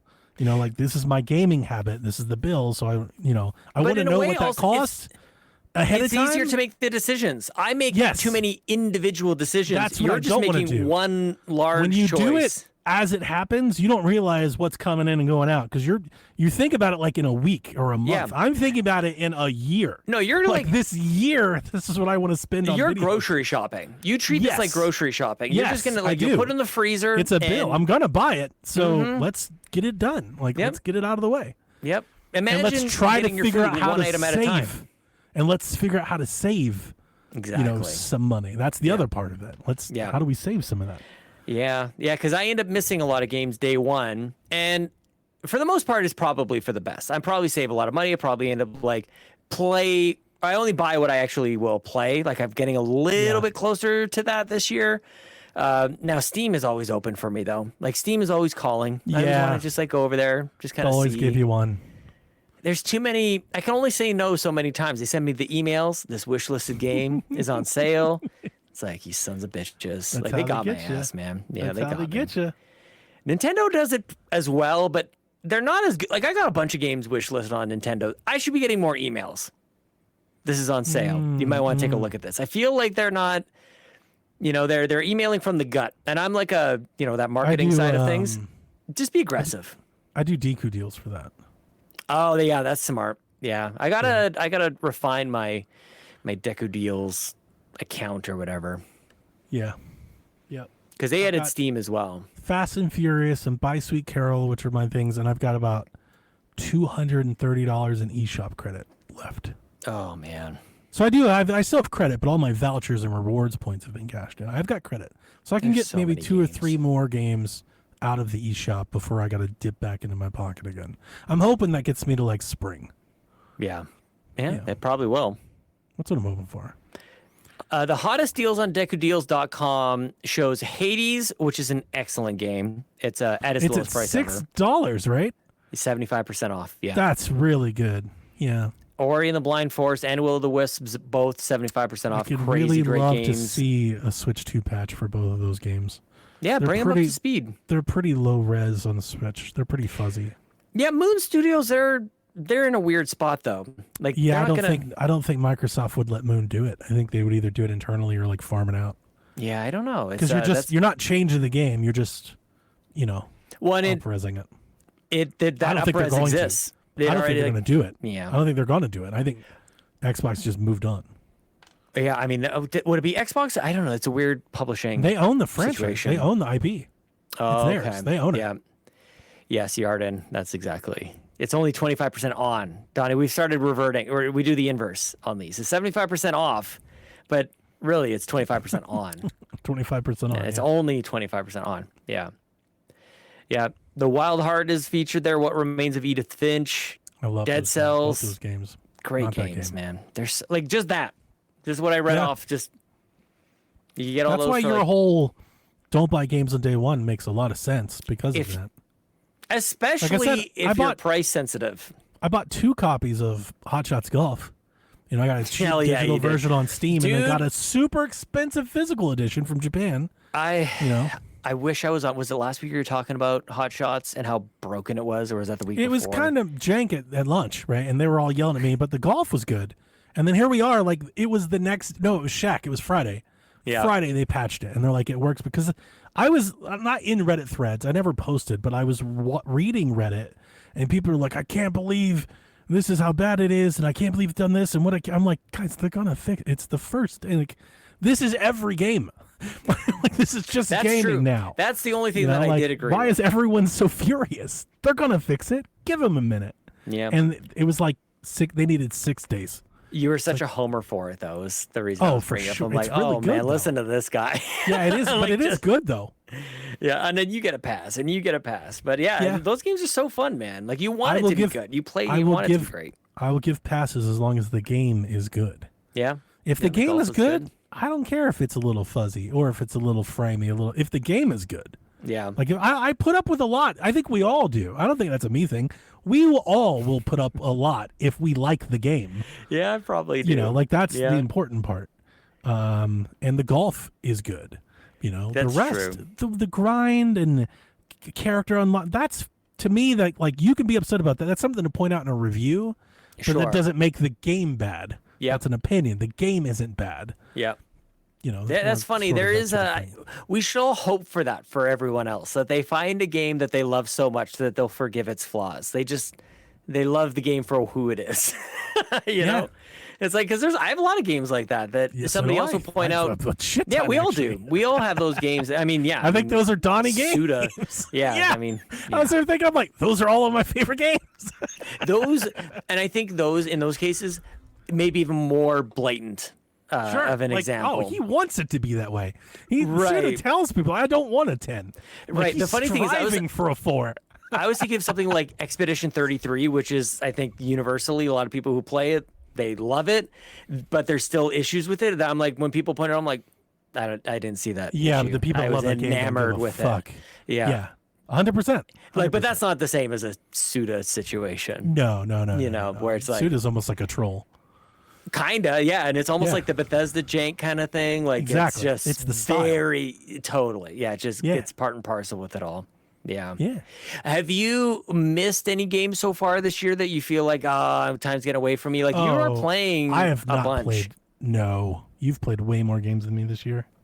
I feel like our game of the year show this year. I'm half of mine. Like, I'm definitely not going to not do it. No, you're gonna be right at home with Carpool. We don't care. But yeah, the games this year, like, I feel like I've missed all of the game of the year things at the Game Awards. I will not have played. Yeah. I guess that's why I asked the question. Like, all of them. Is there regret? Like, you haven't, but do you wish you did? Like, is there? No. You're good. Yeah. Let me open up my spread. Let's do some spreading sheets here. Oh, we're spreading the sheets. I love this part. All right. Let's see here. Games I didn't play.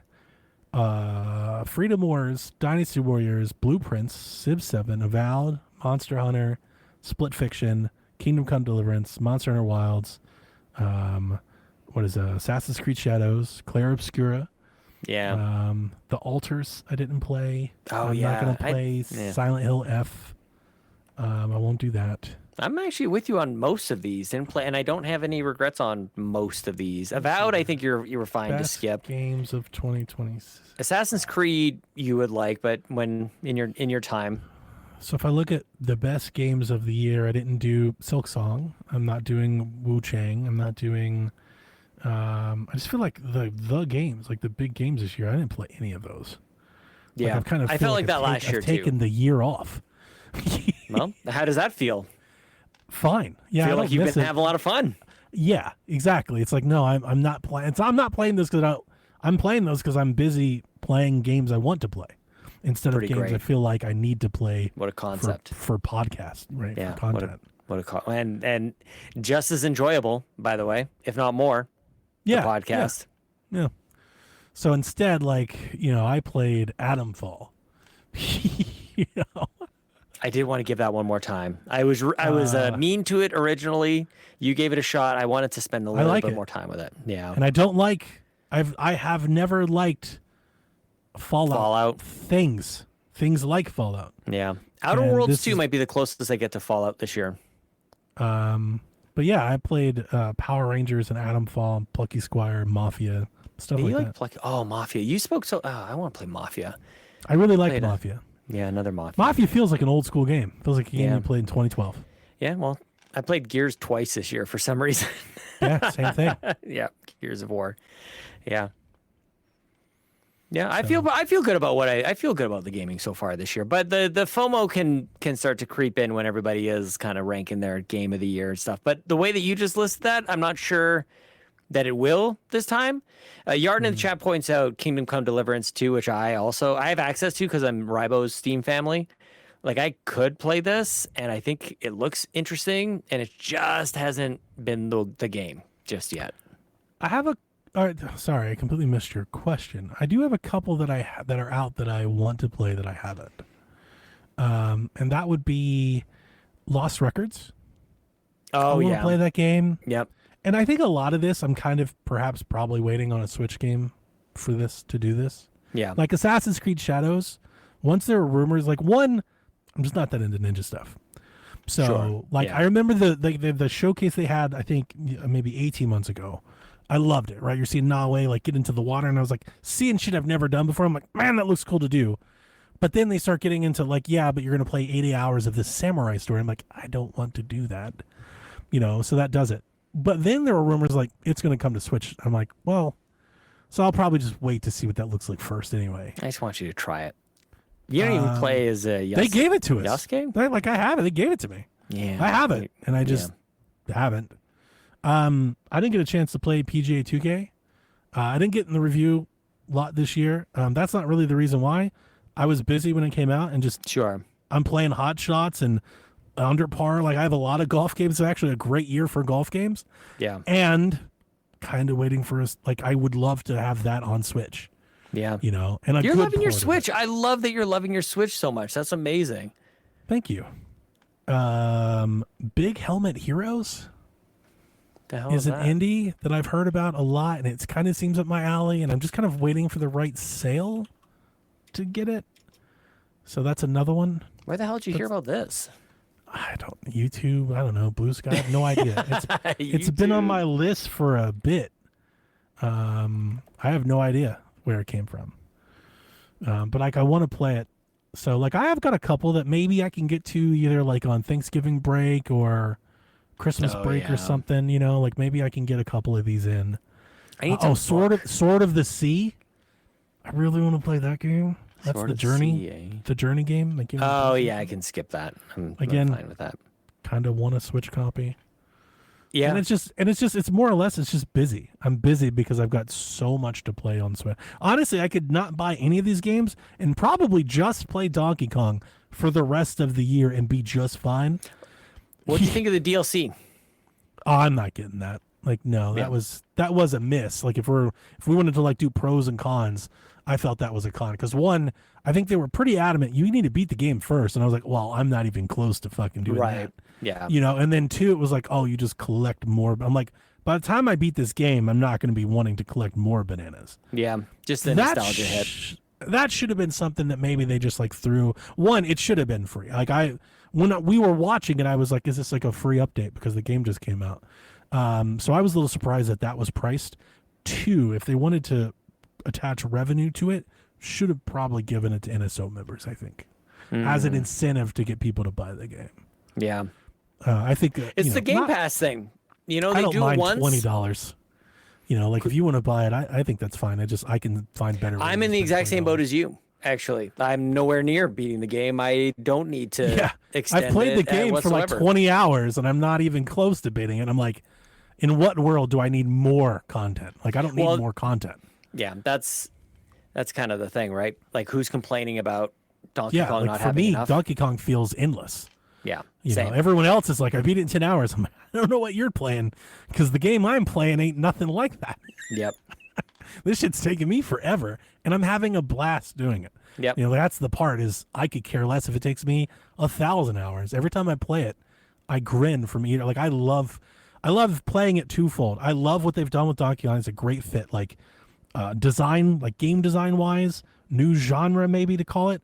Great for Donkey Kong, especially 3D Donkey Kong. This is way better than anything they've ever thought of before. Yep. And then two, I absolutely adore how good it feels to control Donkey Kong in that damn game. Yep.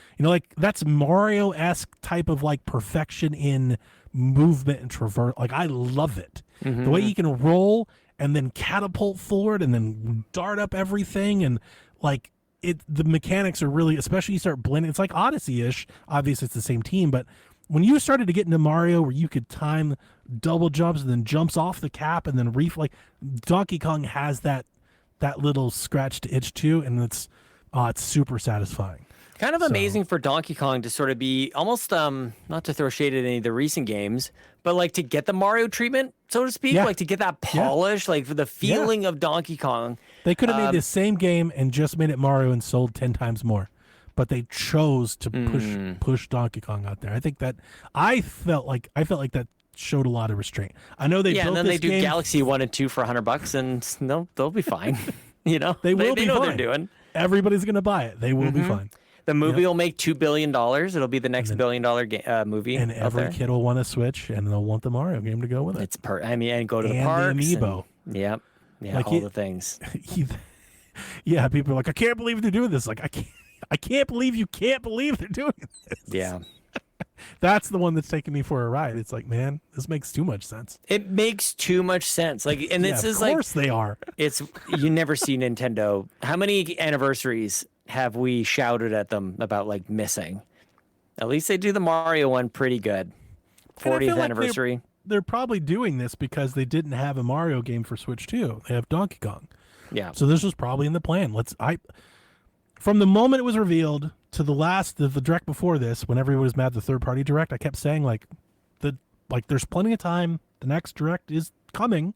I staunchly believe that the whole time. And I thought they're going to have a Mario something, of course. Yep. You know, I kept telling them, like, of course it will be here. Now, whether or not it's the 3D Mario, and going back to the third-party showcase that everyone hated, I think that was the reason everyone hated it. I didn't hate. Oh, I hate that. I hate that they hated it. It's funny. You just kind of like recap the last few months for us as far as like the way Nintendo's been communicating with us. I almost want to go back and watch the partner, the indie, and now the direct, like all together.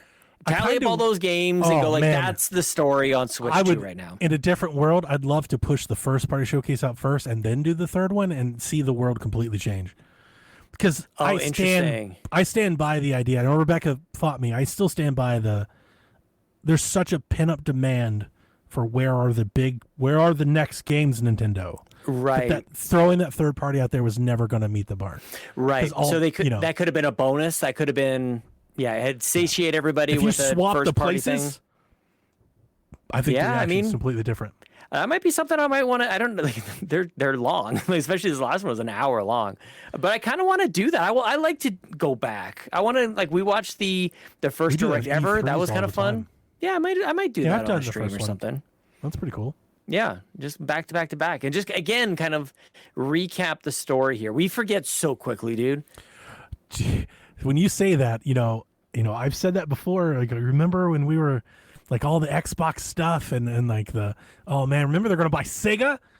It was not that long ago. It's within, I think, 6 months ago. Remember the tariffs? And we were worried about the price hikes and Trump and Nintendo. And we were tracking SKUs. Like, are they building it in Vietnam or Laos or China? Like, where is it coming from? We went through all of that already. And it does feel like nobody really remember. Like, they literally $500. People are like, yep. And they just moved on. You were right then about how little the price mattered. Didn't matter. Yeah, it really doesn't. They're so. I mean, it was the number one console. Like, I just didn't understand what people weren't seeing. It's like, to your point, and there was a chicken in every pot. They were everywhere, and they're still just selling like crazy. If there's a surprise to be had about the launch of the Switch 2, was that the availability Nintendo flooded the market and demand, crazy. Like, because like back in the Wii days, that was, I think, for me, the first time I heard of like the Nintendo, what do they call it? The manufactured constraints or scarcity. Yeah. Mm-hmm. They would do that on purpose and manage the shipments out to the stores very carefully. So it was hard to get, but just enough so that people could get some. People were really tracking down. Like, people were calling into GameStops, going like, "When is your FedEx or Purolator delivery coming on?" And like we were pretty crazy about that kind of stuff. Folks knew schedules of trucks. They knew when the truck shipments came. Switch 2 had that fervor, but you could buy it. But they met the demand. Yeah.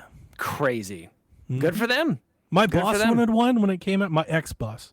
He wanted one when it came out, and he was like, I got to get one for my son. I can't. And do you remember they had that Pokemon thing where they announced the bundle? And I was like, just announce. It comes with the Pokemon. Just buy this is what you want. And he just bought it. Yeah. Like, he was just like, perfect, thank you. I was like, yeah. He's He's like, are they really hard to get? I was like, you could buy it right now. Just go to Target and buy it. And it's the best way for the scalpers were getting screwed over too, which is awesome. That's the easiest way to do it. I love it. Yeah, that was great. Yeah, I mean, some of these things are fairly obvious, and a lot of it I'm just banking on just being allergic to people complaining, just generally speaking. Yeah, so. yeah. I mean, That's not new for me, though. I think we both probably agree with what I'm about to say. Is I often get in my own head about I don't want the podcast to really sound like I'm complaining about people complaining, but then sometimes that is the news, that is the buzz. Yep. Like that is the conversation. That's what's happening.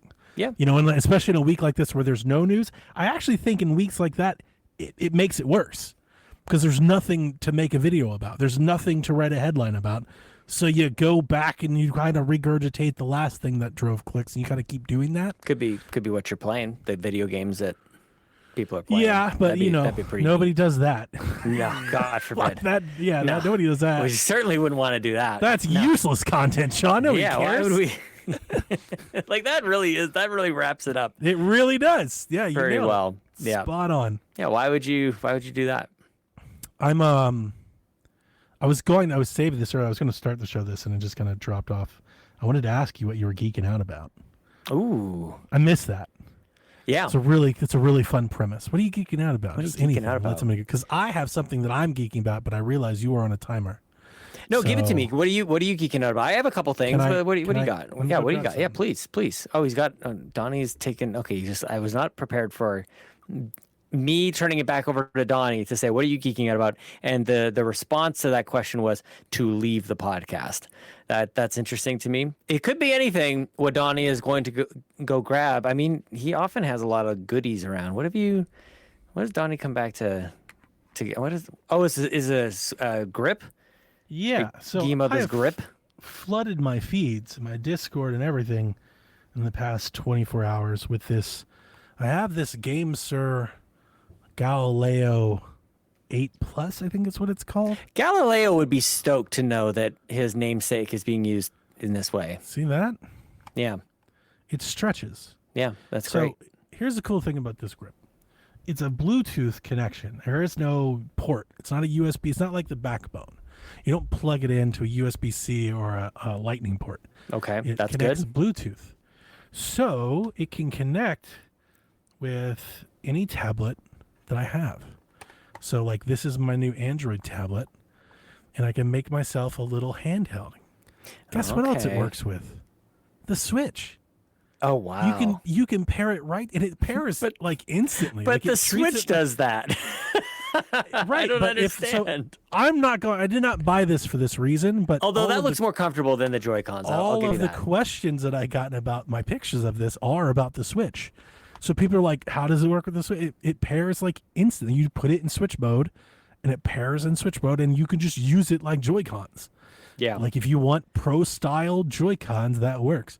The cool thing about it is not even it necessarily, but I got two things I want to shout out about it that I'm geeking out over.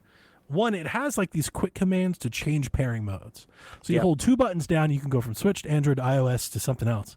So I can literally, I did it yesterday, I literally play on Switch, put it down, press the button, now it's my Android controller, press the button, now it's my iPad controller. Oh, that's nice. So I can it's one controller that I can use on everything. But a couple of weeks ago on the show, I've been talking about, as we always have, we have a portable channel in our Discord where we just talk about the endless onslaught of portable options you can choose to buy. Android, Windows, Steam, like there's a million of these things and they keep coming every day. And I've bought half of them. Listeners over the years, I've bought so many of them trying to like find like I call it like a Goldilocks, this perfect marriage of what I'm looking for. Yep. And I think I did. It is a combination of this grip and my new tablet, this tablet that I bought. This is the what kind of tablet is it? This is the Lenovo Legion Gen 3 tablet. It has the same I don't even remember this, yeah. It has the same Snapdragon 3 processor that like the high-end Android, like the Retroid 5 and the Ion Odin 3, and like it has the same processor that those have. it has a 165 hertz screen on it. Damn. And you know this, our listeners know this. When I got the Ally, my single greatest thing that getting that Ally ever did to me was realizing how much better streaming felt to me on a higher refresh screen with VR. No doubt. Mm-hmm. I don't know why it is. I can't explain it. I don't know if that's what it is. I don't know if the VRR doesn't matter. I don't know what it is. But what I do know is when I streamed games on my Ally, I loved it. But the damn thing is humongous and the battery sucked. Like I have issues with as Windows. I had other issues with it. But one issue I never had was telling everyone how great that screen was, which kept going in Switch 2 land when they were like, we don't have an OLED. And I was like, fucking great. Yeah. I don't want one. I want 120 hertz. I want a high refresh screen. Like I've become addicted to them since then. This has it. So what I have created with this tablet and this controller is what I basically came to the understanding is I don't want a handheld. I have a Switch 2. I don't want another handheld because now I'm trying to pick which one to carry. I don't want to do that. Yep. What I want is a portal for my PC. That's nice. really what I want. Yeah, because it looked like to me it looked like you held up a PlayStation Portal. But what I don't want was the G Cloud, which I also had. Because the G Cloud was super great. 60 hertz screen, emulation power lacking. Can't really do PS2 games. Oh, really? On that, like it suffered to run Dreamcast, so the chip was bad. Okay. So now this is a crazy expensive solution to do all this, but again, I don't care about the cost as much as is it doing what I'm after. Yeah. This has the latest Snapdragon processor, has 12 gigabytes of RAM, powering a 165 hertz screen. Mm-hmm. I have emulation to the moon. I can play any retro game I want, all the way down, all the way up to PlayStation 2, and could probably do more if I wanted. I have perfect streaming, Steam Link, Game Pass, GeForce Now, perfect streaming, remote play right to my PC. I got Hot Shots. I even typed it. Last week I was like, I think I'm going to play just on Steam. And then when the patch came out, I was like, but I do want to play it on the couch. So I think I'm going to switch to Switch. And then I played it last night on this thing, and I was like, I'm never playing the Switch version. Oh, wow. Really? I'm just, like, I played remote play a whole round. I didn't miss a shot or feel an inch of latency or skipping. It was a perfect streaming experience for an hour. Like Steam streaming or GeForce Go or Steam linked. Yeah. I just Steam linked and played and played great. That's so neat, man. That's so awesome. I love so that. It's doing all of the things, everything all at once. It is Goldilocks. It's hitting everything I wanted. And that's what I'm geeking out over it, man. Like I was showing my son, I was like, you gotta see that, you gotta hold it. Like, it feels so good. And I felt really good because I shared an onslaught of photos, like 30 photos of all the shit I was doing with it. And Dev was like, this seems like your heaven. Like, and I feel like of all people, he's heard me complain about the Steam Deck about that, the Ally about that, the G Unit about that. Like I've had all these things This does seem like the answer. And This is it. Like, no, last night that was the realization I had. I was like, I've done it. Yep. I've done the heavens open, you can hear the choirs. Yeah, I can ask for no more because I can take this with me. One, it's a tablet. So me and my wife are watching TikToks or whatever. Like I'm using it as a tablet. I'm not even primarily using it for gaming. Yeah. It's just that the option is there if I want to play Grand Theft Auto. Interesting. If I want to play iPad games, like I have. Interesting. Okay. So that's what it is. Kind of got me there. Because I have an iPad Mini, which is about the same. Was that a 7-inch thing? I love my iPad Mini. Mini. I love that thing. Let's do it. Let me put it in there. I mean. But the thing is, and Apple Arcade as an ecosystem, I think, is underrated. Generally, I don't know enough about to really declare that statement. But my take, I guess, sort of like my view on it is, I probably should pay more attention to Apple Arcade than I do.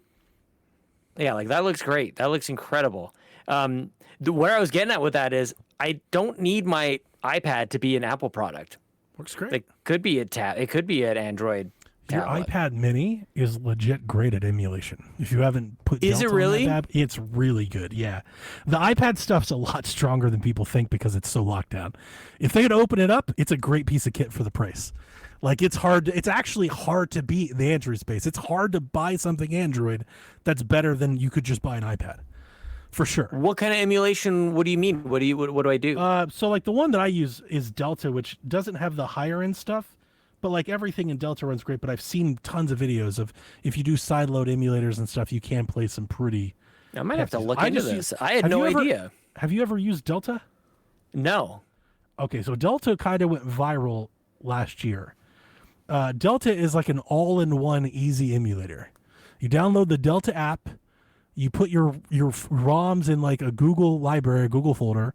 You point the Delta app to it, and it'll download all the stuff and play it. Holy shit! So like I'll show you. I know it's not going to come across the webcam very well, but like this is GBA, and then it's like Super Nintendo, Game Boy. Like it'll just keep going. Game Boy Color. Delta game emulation downloading. Yeah. It went pretty viral. So I don't know what the hell my password is for Apple. And then of course on the iPad, as to maybe back you up with what you're talking about. Because of Apple Arcade, I've got, or at least maybe the App Store is maybe better. I don't subscribe to Apple Arcade, but like I've got Easy Come, Easy Golf, New Star Grand Prix, Retro Bowl, College Retro Bowl. These are games that aren't even on Switch. I don't even know if they're coming. Hoopland, El Paso, Elsewhere. Like a lot of great games too, just in its own right. You could fill up an iPad with 60 games to play. I need to plug this thing in. I'm running out of batteries. Yarden says Sean's mind's about to blow. Delta is awesome. Well, can it point to the same Google folder as yours? That's a good question. I don't know, Sean. Because I would just give me a link. Yeah, we can try it.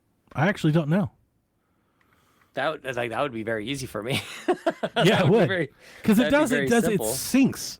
I think I'm having issues syncing mine, but I actually haven't messed with it in a minute. But yeah, like it syncs your ROMs and I think your saves. So you could move across, you could go from like phone to tablet to, Apple TV or something if you wanted. Oh my goodness gracious. I'm going to have to get I guess like an Xbox controller can sync to this, right? Or yeah, like it totally Bluetooths. Yep. Yeah. Yep, that's what I was doing before.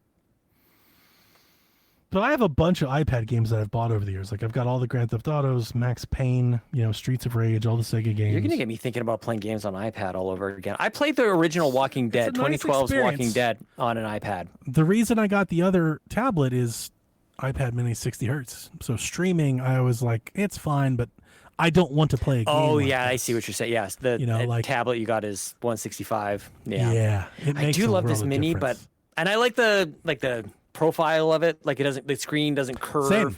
It's just flat. Like I have the giant it. bezels like the iPad Classic and shit. Yep. Yeah, no, I love the Mini. Yep. Yeah, it's great. USB-C. Yeah, Mini overall. Like my phone is a Mini as well, but they don't sell a whole lot of those. They're going Air right now, I think. Is it the iPhone Air? Did they actually call it that? No idea. Yeah, I'm out of the Apple space. Yeah, I've gotten out of. This is a work provided iPad Mini that I've had for however many years. They give it to me so like the app that I design so I can test mobile stuff. So nice. I don't have anything to test it on. They're like, we'll just get you an iPad. So I feel like they haven't even made a new iPad. I just put games on it because I have it. That rules. Like, yeah, I'm gonna do that too. That's awesome. Nice. Yeah. So I like that's what I'm geeking out. Well, I'm happy for you, man. And I learned a little bit too. I gotta get between this and Hot Shots. I'm having a grand old. I do want to get Hot Shots. I missed something, Sean. I missed something. What? There's an app that all of our portable folks just found in the recent weeks. I think GameSir makes it too. They call it Game Hub or something. You have to kind of like sideload it. You have to like go to the website and download the APK and then run it on your Android tablet. It lets me connect to Steam, and I can download and play Steam games natively on Android. Now, it won't run most games, but a lot of the light games, it totally can run and will run, like Geometry Wars or like this Atari game that you hear me talking about basketball classics. Dude, your Atari era is amazing. What a turnaround that is, What huh? the hell? Yeah. This Basketball Classics game. Oh no, it's not Atari. It's Acclaim. Acclaim. This is an Acclaim game. Yeah. Mm-hmm. This Basketball Classics game is supposed to come to Switch, and I will never buy 2K again. Well, now you don't have to get the NBA hoops or whatever that game is. I'm still interested in wondering what that'd like to play. I wish I had a I- demo. I want a demo. Isn't it $50? That's way too much. People need to be in the streets about NBA Bounce instead of Mario That's what I'm Galaxy saying. 1 and That's 2. what I'm saying. Yeah, I'm outraged about that. Yeah, it NBA looks- Bounce should be no looks cute. more than $24.99, like at most. Hey, man. Maybe they're seeing something. They're like, There's this no is way the NBA Chicago- license. There's no way the Chicago Bulls bull mascot is worth $70. That might be it. I love your coverage on the college situation, the 2K versus EA with the basketball and everything. I think it's great. They pulled out. And I think, just two different approaches. And you don't need all of them. I want more. I'm really into talk about you want to play more sports games. Like the thing for me has been these lo-fi sports games. I'm addicted to this shit. Yeah. These lo-fi time wasters have. Just fun. I've probably played more Retro Bowl in the last 5 years than any other game. Period. That rules. Because it's so easy to just play for an hour, like anytime I want to. Yeah. If you haven't played it, I would wholly recommend to you giving one of the Retro Bowls a try. I've been recommended that by you before. There's a few games on my Steam wish list. It's a much simpler football game. It's more Tecmo sort of. Anybody can play that. It's and guess what, Sean? You don't play defense in Retro Bowl. Oh, now we're talking. Yeah, it's just off. You just play quarterback. You build a defense, but you don't play. You don't play as a defense. If your defense is bad, you need to score more points. If your defense is good, you don't have to score any points. You can win on field goals. It's however you want to play, but you don't actually control the defenders. I've got to get this casual sports series hockey, casual sports series tennis. I think you pointed me at these ones. We need a good like NHL Wayne Gretzky's 3D hockey, NHL hits sort of. We need a good arcade hockey game. Pretty good. My thing about these is that you get a Retro Bowl or a Basketball Classics or a New Star Grand Prix or a Hot Shots, and they're 1 gig, maybe 8 at most. Yep, you can have it on and there then forever. NBA 2K25 for Switch 2 is like 113. You're like, in what world should basketball be this heavy? Madden is like 75 gigs. It's a bit. Yep. It takes up and on Switch that matters. I love these low-tech sports games, Sunday Rivals. I'm glad because before it was only EA and that type. They that really had, that and they're market not making dried it anymore. up. Now somebody else will make it. Yep. That's good. Yeah. Yep. I'm obsessing. I don't know if I can call it geeking out, but I'm obsessing about like just min-maxing this house right now. Yeah, of course. I swapped out my stand desk. I just removed the surface that came with it, like the desktop. Like I threw it out. I went to Home Depot and I just grabbed a slab of wood. Hunk of And they're wood? like, can you make it 70 inches? And they're like, yes, you can. Pretty much. Yeah. Nice. So tomorrow at work, I'm going to pick up another monitor. They lend them out if you want to work from home. They're like, okay, and I haven't taken one yet. So I'll have 3 screens probably by tomorrow. So that'll be one part of the min-maxing. Of course, I talked about networking the entire house. I've got 2 TVs mounted over the... That's going to pay off. Dude, I'm telling you. Every day in the future, you're going to be happy that you did this now. And I want to do it clean. Like anyone, I feel like anyone can run cable. Yeah, you can get the cable there. Now, can you professionally have it on display and accessible? And like that takes planning. I almost and the time to do it is when you're moving in, not exactly. after you've already That's what I'm put all the doing. stuff. Yeah, I'm making diagrams because that could dictate where furniture go, where TVs are. Like that could dictate all of that. I'm so glad that you understand this because I get it. I feel on an island, like just going like this is important. Okay, my basement is this way.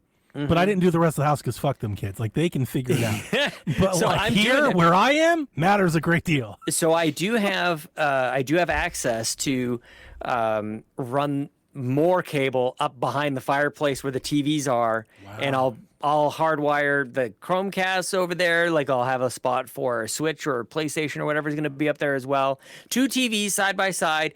Each one of them has its own Chromecast. It also has another Chromecast that broadcasts to both of those TVs at the exact same time with a 2x2 HDMI splitter. Like I'm going hard in the paint with this shit, man, and it feels great. It's going to be awesome. You can have either the Chromecast on both TVs or a Switch on both TVs or different things on either TV. I'm doing that. I need YouTube and Hulu to get their shit together and get the Switch apps up. I don't think we're ever going to hear from them again. Probably not. Like, it'll be one of those things like 3DS where like, remember when YouTube used to work? That's like, so funny. There's some of us that remember when YouTube worked on 3DS. Like Pepperidge Farm remembers. Pepperidge Farm remembers, yeah. Yep. I think it's going to be Switch 2. Somebody's going to be like, wait a minute, didn't YouTube say they were going to do that? Like, yeah, they don't care. They forgot about it. Yep. Yeah, going pretty hard with this networking thing. Got to figure this out. And also, as I'm doing my shelves, I'm like, maybe I'd like to read one of these comics that I've bought so many comics. Ooh. And I've read so little, Donnie. I don't think anything that you can see, I don't think I've read any of it.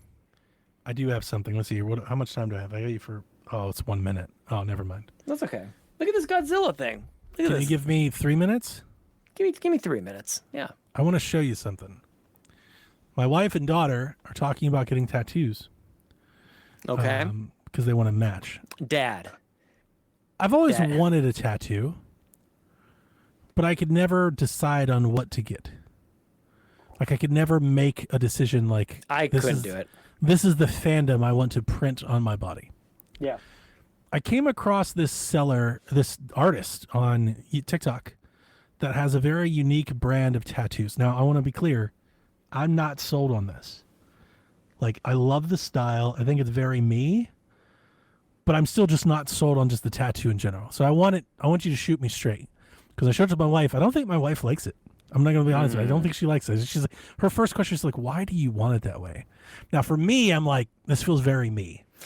You're tainting too much. You just give it. You show it. Just okay. I got it. Yeah, I don't want to know what other people think about this. I just need to. Oh, let me know where you're thinking. Can I know where? Where? Like, is there?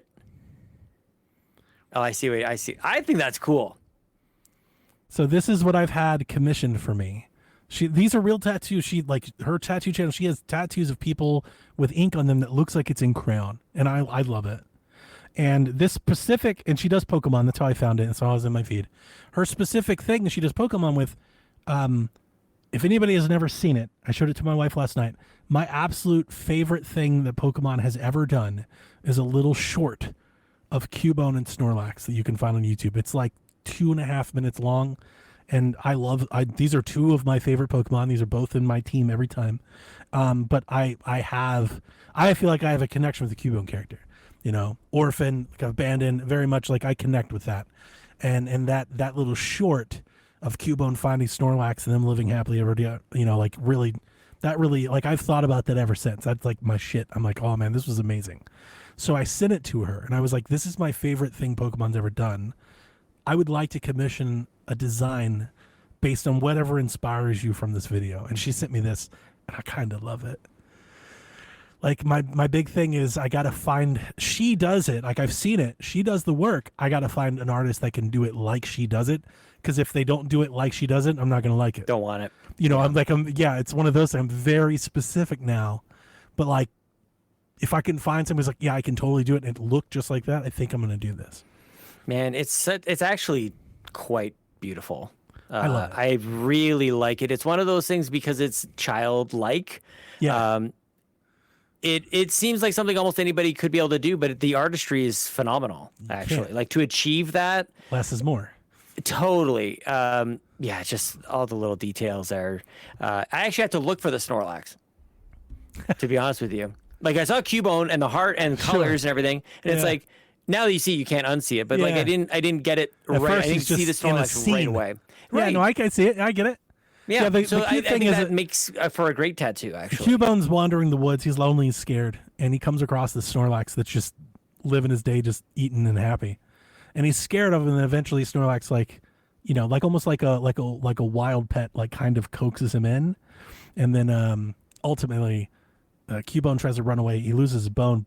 Ends up on top of Snorlax's belly, and he gets up there and finds out that Snorlax's belly is like a trampoline. And he just kind of bounces and he has fun, and then you basically see them bouncing through the seasons. And I was like, I love it. It's so beautiful. There's no words. It's very short. I said it's 2 minutes, but it's like it's my favorite piece of Pokemon content because it just felt like it was so, I don't know, warming. It was just so heartfelt. Where would you put it? On your butt? That's the other question. I wasn't sure. I've never had a tattoo. My wife was giving me all these things, but my wife says that I have really great calves, so she said do there, and I'm okay with that. I don't really think about it much. That's what I would think. So I was like, yeah, I think I could do that. So we're gonna see if we can find somebody that can do this. And when I mean do it, it's got to look just like it. That's the thing. Like it's got to be perfect. Not like I'll do my own. No, I don't want your own. I want you to do her version. Yeah. Do it like she does it. Otherwise, I won't have to fly to Chicago. Would you ever have this printed or framed or anything like that? So I told my wife, because I did commission this is for me. I did tell her, I was like, hey, if we can't find someone who does it, I'll put it on a t-shirt or something. I don't particularly feel like I need a tattoo. It's just that they're doing it and they were like, you should do something. So I'm just kind of being a part of the gander there. I love it. So I think I could live with this, because I've always thought I could do band names, I could do video game character, but I ebb and flow with so many things, I'm always scared to commit, but I could commit to this forever. This is very easy. This is, that's me. This is it. So I'm just staring at it. As I'm listening to you, of course, I'm just I could look at this, the heart and the patterns and the shapes. I'll send you some of those TikToks. You can see what they look like in reality, what they look like on people. It won't be this design. It'll be somebody else's design. But yeah, she does great work. Honestly, if it comes to it, I wouldn't mind visiting Chicago. It's kind of a neat site. I could visit Chicago and get this done one day. That's sweet. Well, go to Rome first, and then on your way back down. Yeah. Join us for Extra Life. So, all right. You got to go. Yeah. So everybody, are you gonna keep going solo, or what are you doing? No. Okay. No. I mean, I can if the chat wants to, but no. I have nothing to do, and it's a weird Wednesday night where it's 9 and I'm not getting down to record a podcast for 4 hours. So I can either get some sleep and rest. I can play some Hot Shots golf, which is probably what I'm gonna do. There it is. I'm probably gonna play some Hot Shots golf. Yeah. So nice. Maybe some men. I don't know. But anyway, thank you guys for hanging out with us. I hope you enjoyed a Sweet Hang. If you did, make sure you subscribe to Sean's Patreon, where you can get the Sweet Hangs podcast, or it's on our YouTube. You can watch it on our YouTube channel. We should have a playlist for all of those episodes, so it should be very easy. So if you're listening to this for the first time, and you're like, I love this, why can't I get more? There is more. Go find Sweet Hangs. We record once a season, once whenever. If you want us to record more, yell at Sean. Say, I want more. And then, we basically just respond to that as schedule permits. So hopefully this is okay. And we'll be back with the regular show next week, everybody. Instead of the news and nonsense, play some video games. Nobody sleeping in the middle of the bed. Just sing it. We'll just do that instead. That's enough. Nobody sleeping in the middle of the bed. The middle of the bed is only where you do the business. But when everybody's ready to sleep, it's the side of the bed that can't be beat. It's the middle of the bed where lovers meet. But when it comes time to slumber, it's the edges. Ooh, the edges.